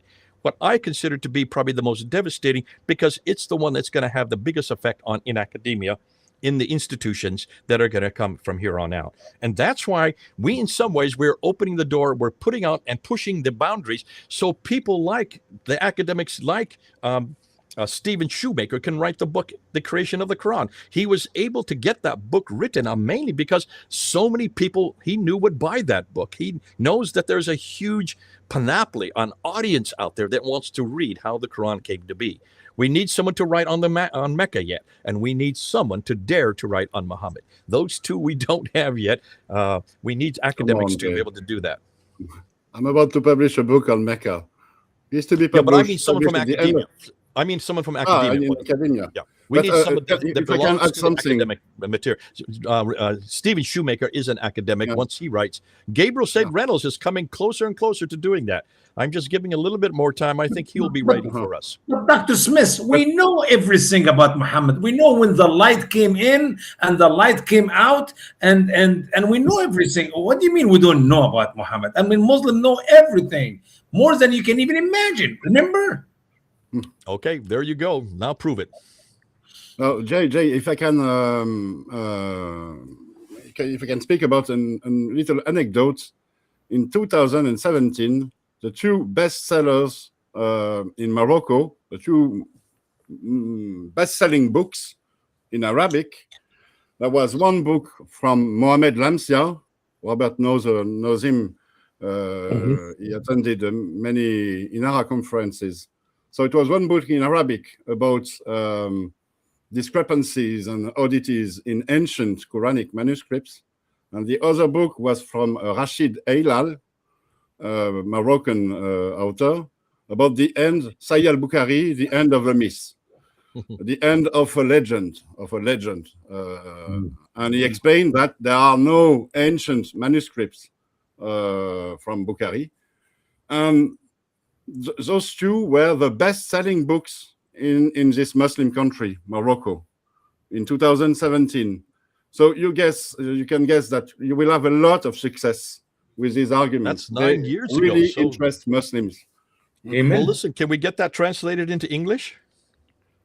The book from Mohammed Lamsia, surely. But the other one, I'm not so sure, because he is a Muslim, Rashid Aylal. He is a Muslim. He defends Islam. And at least I know that he views me as an Islamophobic. So he didn't want to talk with me. He unfriended me on Facebook because of this. I tried to reach him and ask him about the translation. We might have to do it ourselves without asking him. But we're probably in the next Dinara volume, there'll be a French article about him. Amen. Amen.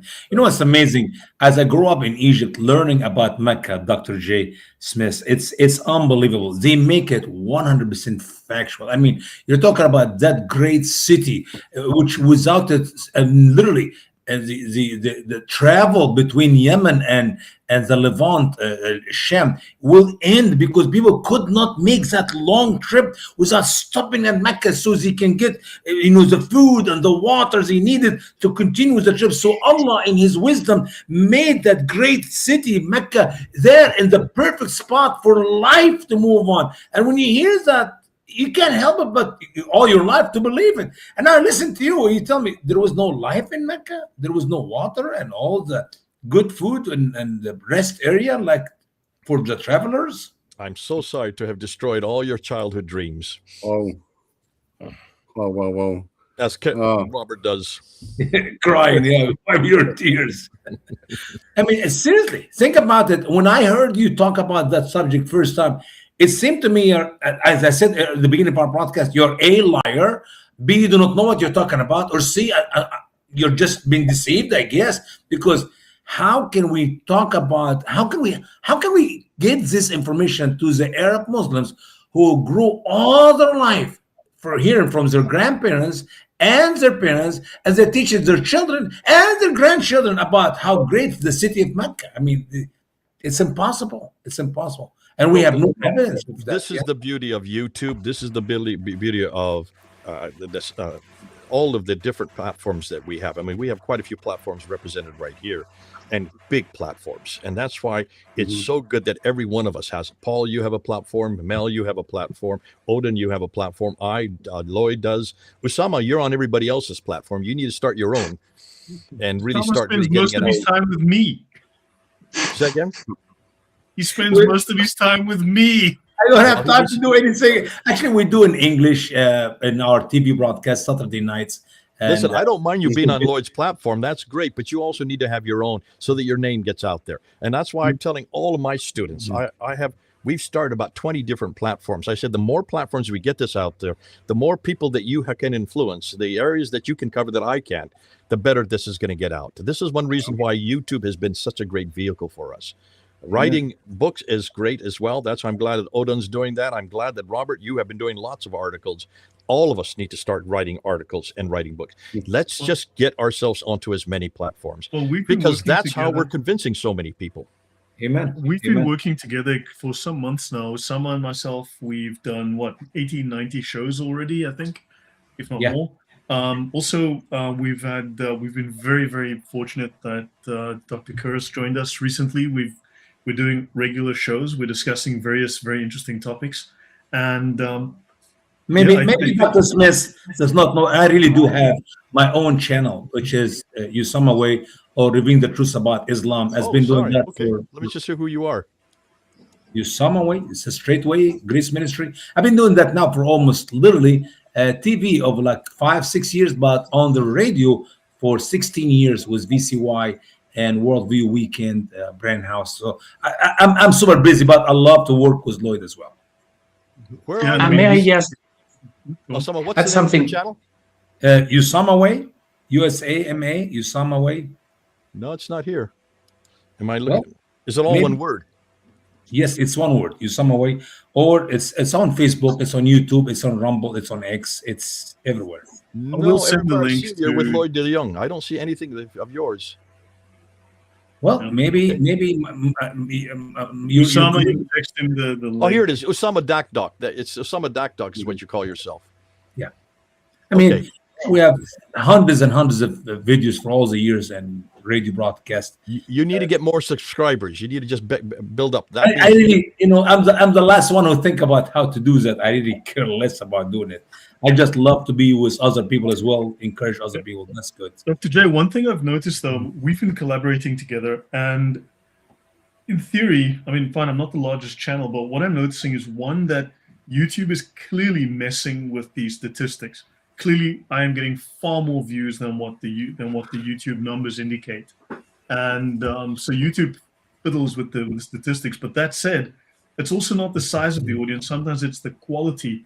So what I find is that often the message that we're putting out there filters through, it resonates, and Muslims do respond to it. Others do respond to it. People do pick it up and use it. Not always credit one. So therefore, the size of the audience isn't. It's also the quality of the audience.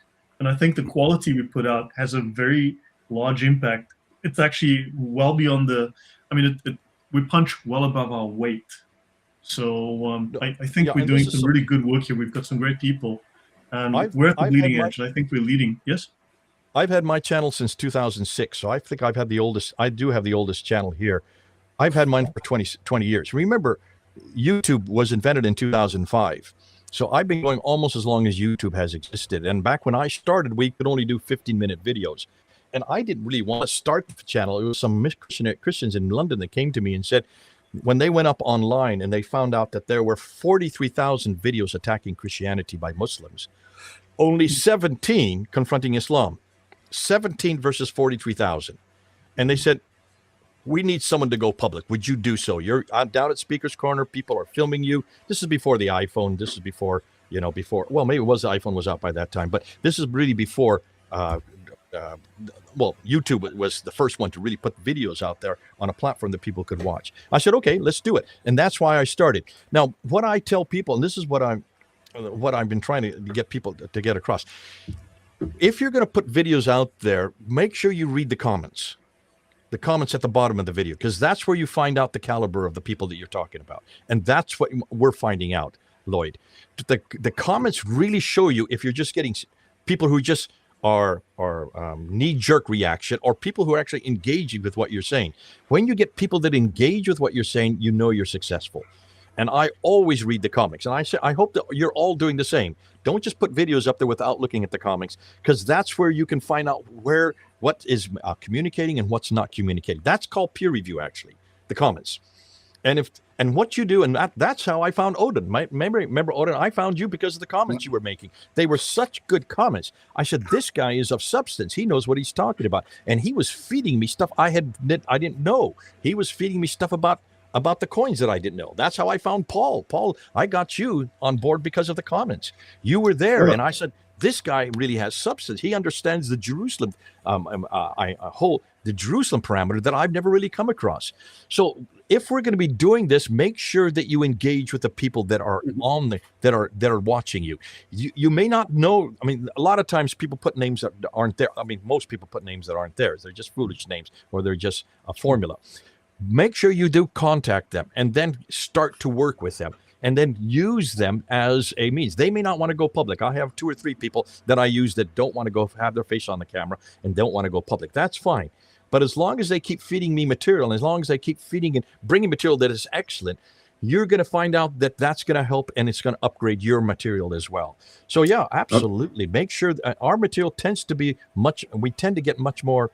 Wouldn't you say that, Mel? We tend to get a lot more people that are of such. I mean, especially your origins.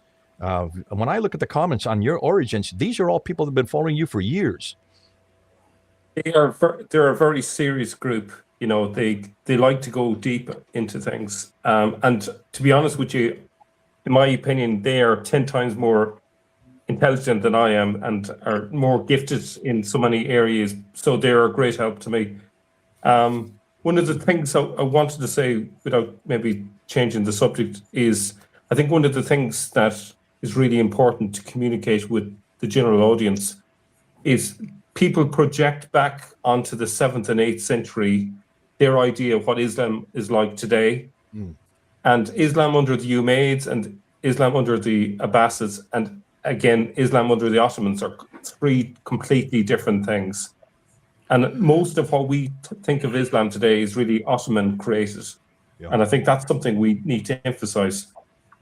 Good point. Excellent point. See, I wonder, Jay, whether you think what impact you think the Jerusalem thesis is have. I mean, it seems to me that you've got what you might call the Jerusalem dilemma for Islam. You've got it in Surah Al-Baqarah. You've got Shekinah in the Ark of the Covenant.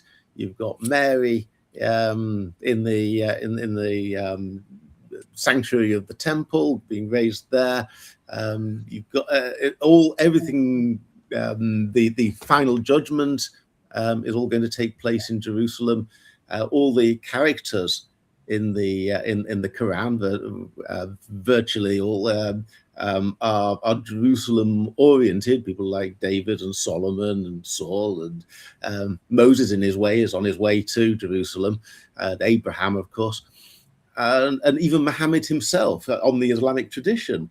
He can't, if he wants to go to heaven, he has to go to Jerusalem in order to get up there. And so, and then you look at the Umayyads building the Dome of the Rock. It's clear where they think the central place is, and where is Mecca in all this. So I wonder, so far, is that getting any traction? Paul, you have absolutely convinced me on the Jerusalem thesis, so I'm right with you on that. I don't know where Mel stands on that, but I'm right with you on that. And I think one of the problems one of the difficulties is that so many people were influenced by Dan Gibson, and Dan Gibson has really pushed the Petra antecedents so strongly and done such a great job.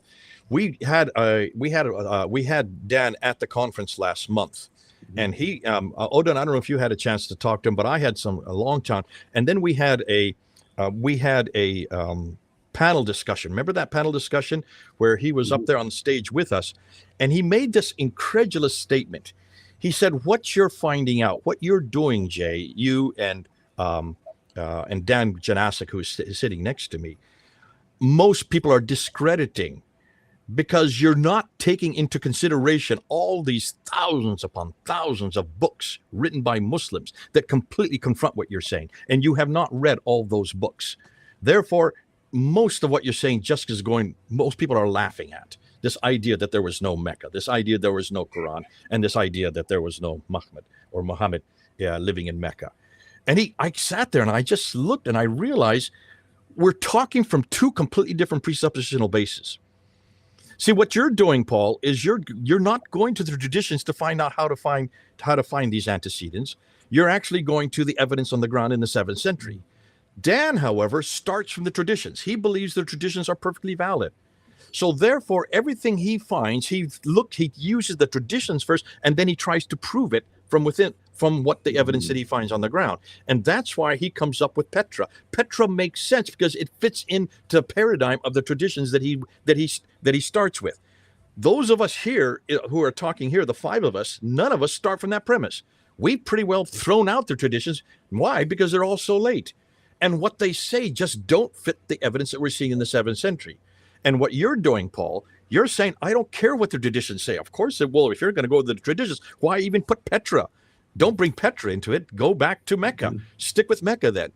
But what you're doing is saying, no, let's stop, dismiss the traditions. They're all too late anyways. They have so many errors, historical anachronisms, geographical dislocations, scientific, and certainly religious, theological discrepancies that could never have existed that far south when there are no Christians or Jews to actually create the discussions that are happening within the Quran and the traditions.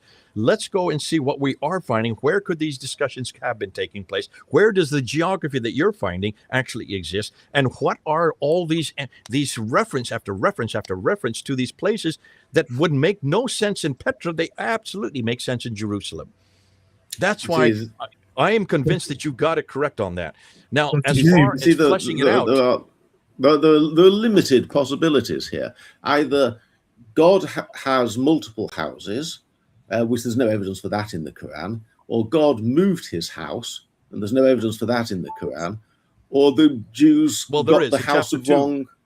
Paul, there is evidence for that in chapter 2, 145 to 149, where he goes from Jerusalem down to the Masjid al-Haram. Again, the Masjid al-Haram, it doesn't say Mecca, it says Masjid al-Haram, and that's in verse 149. Dr. J, Paul will be publishing his book soon, and we're going to be working on a draft copy on this channel. We'll be discussing it here. So would you perhaps like to join us as Paul presents that and add your contribution along with, of course, Dr. Kerr and Odon and the rest?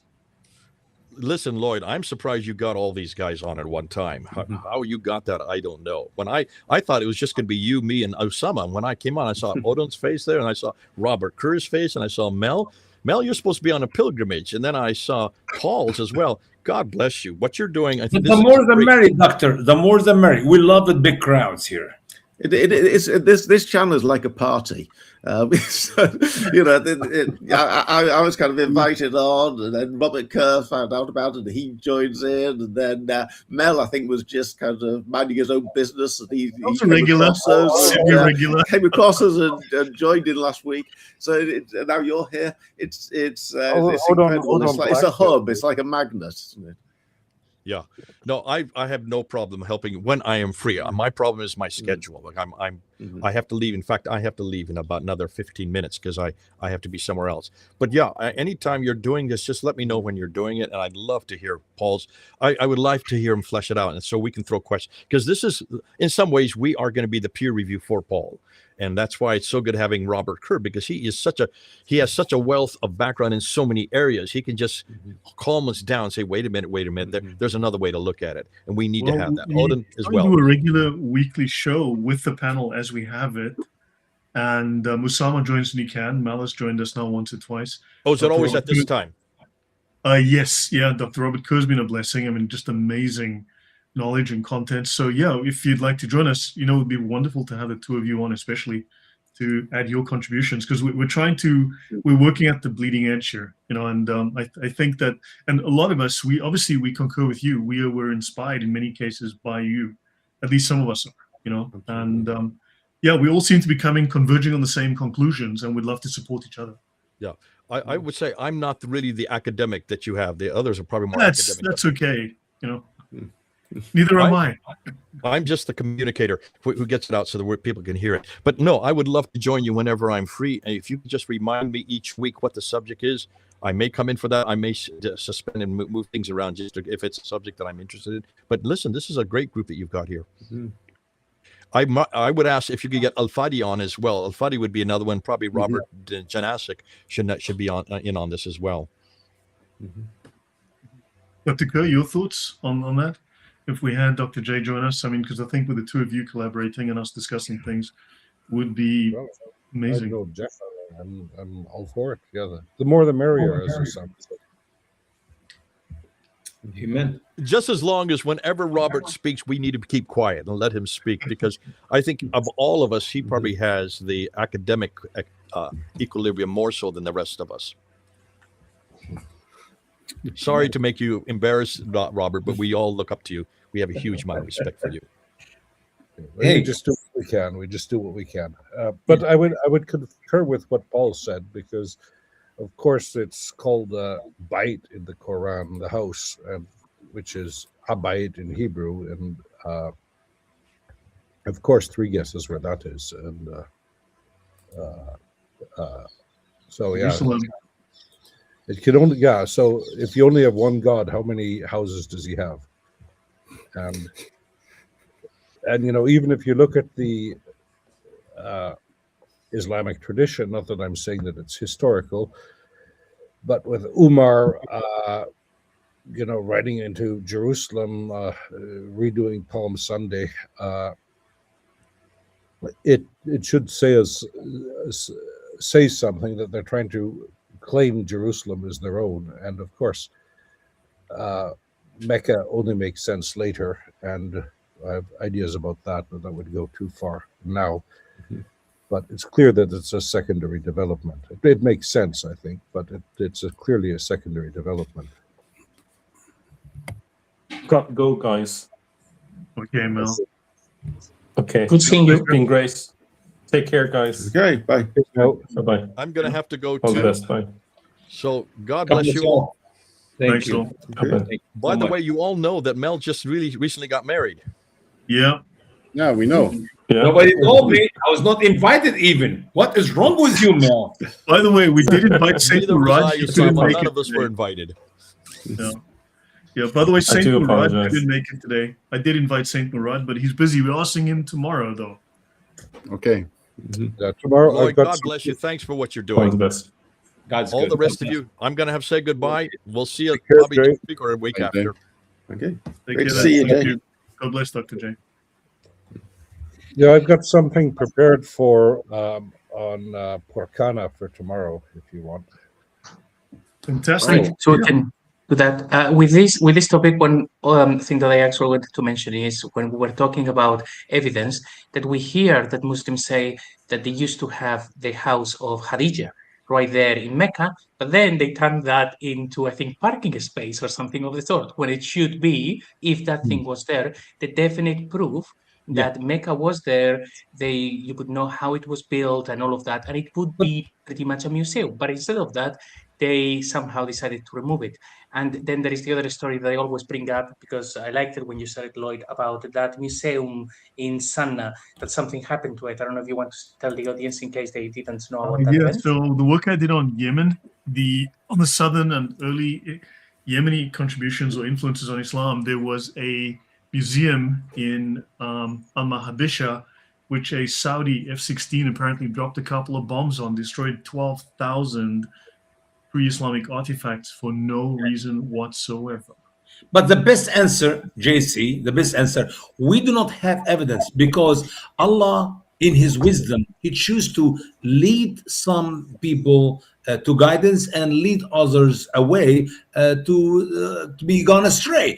And He did not give this evidence so He can use the missing of the evidence to lead people astray, so He can fill hell with human and jinn, because that is His wishes from the beginning. Alvin, Now, what are you doing on this Allah panel? is the greatest of deceivers. exactly. Should Then not be Allah gives- underestimated. I once heard an argument though by some type of Christian. I can't remember what he was, but he denied stratigraphy, and he said, "Yeah, the dinosaurs were only created to look old." Yeah, I've heard that before.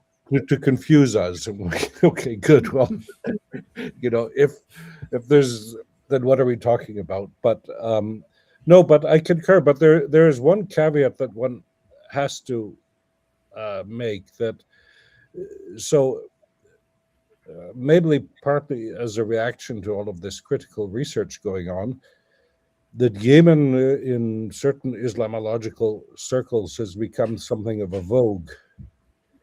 But the point is, if you look at the Hijaz and Yemen, they're about 800 miles apart or something. And they're not culturally related, So everybody says, oh yeah, it's all Arabia. But it's a bit like, saying that, I don't know, Vancouver and Montreal are in the same country, therefore... they have the same culture, same way of life. They have the same way of life, which doesn't really fly. And so one has to take these geographical differences into account. And There are some odd there was connections. one There's oddities with sort of like delving into in the future. Yeah, no, but what one has to remember, that Yemen was well connected with everywhere. So anybody that reads about the Bab al-Mandib, this was always the case. But the connection with the Yemen to the the Middle East, and also to India and everywhere else, to Africa, was always by the sea route. It wasn't by the land route, and especially in the period we're dealing with, it was largely the sea route. So, and you just have to read Herodot with Necho II when he builds the first Suez Canal. And why is Nabonidus in Timnah? Well, they're trying to monopolize the trade routes. And yeah, let's not get into that too much now, because I did a lot of work on that, which might be worth discussing in the future. There's some oddities off the beaten track that may be of interest. But yeah, guys. Yeah, I know. Apologies, Dr. Kerr and Odon earlier for breaking up the little discussion there, but it felt like it was going to go off topic somewhat, or down a blind alley, and then I just wanted to bring it back to. Oh, no problem at all. No problem at all.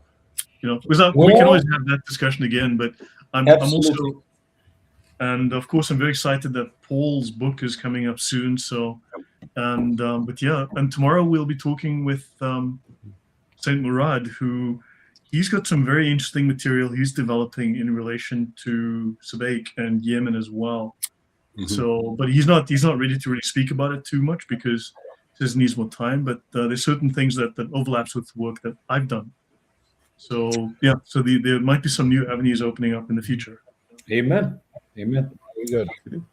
We'll call it off. God bless you guys. I have to go down to my conference. I left the conference. I said for 2 hours. Now it's 2.5 hours. I need to go. Appreciate it. Thank you, Usama. God bless you. Good to see you, Doc. Appreciate tomorrow, it. hopefully. Okay. Okay. My pleasure. Good to see you all. We'll see you tomorrow. God bless you all. Bye-bye now. Bye-bye. Thanks. Thank you, Dr. Kerr. Really appreciate it. My pleasure. Anyone, any final words before we log off? And of course, thank you to the audience for staying with us. But guys, any last words like Odon, Paul, JC? It's always great to see Jay. I mean, he's such a showman, and he's really. We all of us owe him such a debt of gratitude for certainly I do for getting me started and laying everything out so clearly and theatrically right at the very outset. It's just like I'm going back 10 years. I mean, he was 10 years before that. So yeah, it's always great to see him and his great the preachers, all the tricks of the preacher. Yeah, he spoke very highly of you guys. That's really great to see. Odon? Well, it's sort of the same as Paul. When I started working on Islam, I found Jay's videos, and they were, like Paul said, very intense, very dense, and they put me on track to discovering many things about the origins of Islam. Yeah, we all owe him a debt. We do. JC, final words? Yeah, exactly the same as they have said. I started researching Islam and I realized the narrative made no sense. It was not coherent. It is not describing someone that you would follow. There are too many problems. So it didn't make any sense. And then that's when I discovered the videos from Dr. J. And it started to make sense the moment that he said, we have no evidence for these things. And that actually led me down that rabbit hole that we are discussing here as well on the channel, which is, the story is pretty much a fabrication. So it's been phenomenal. So Dr. J did say there are 5 great minds in the chat. And of course, if I add myself and JC, I guess it's 5 2/7. So, so JC, you and me got to do some work, right? We got to try and come up to stat. God bless you all. God bless you all. Cheers, guys. God bless. We'll see you all tomorrow. Take care. Bye-bye. Bye. Bye. Take care. Bye.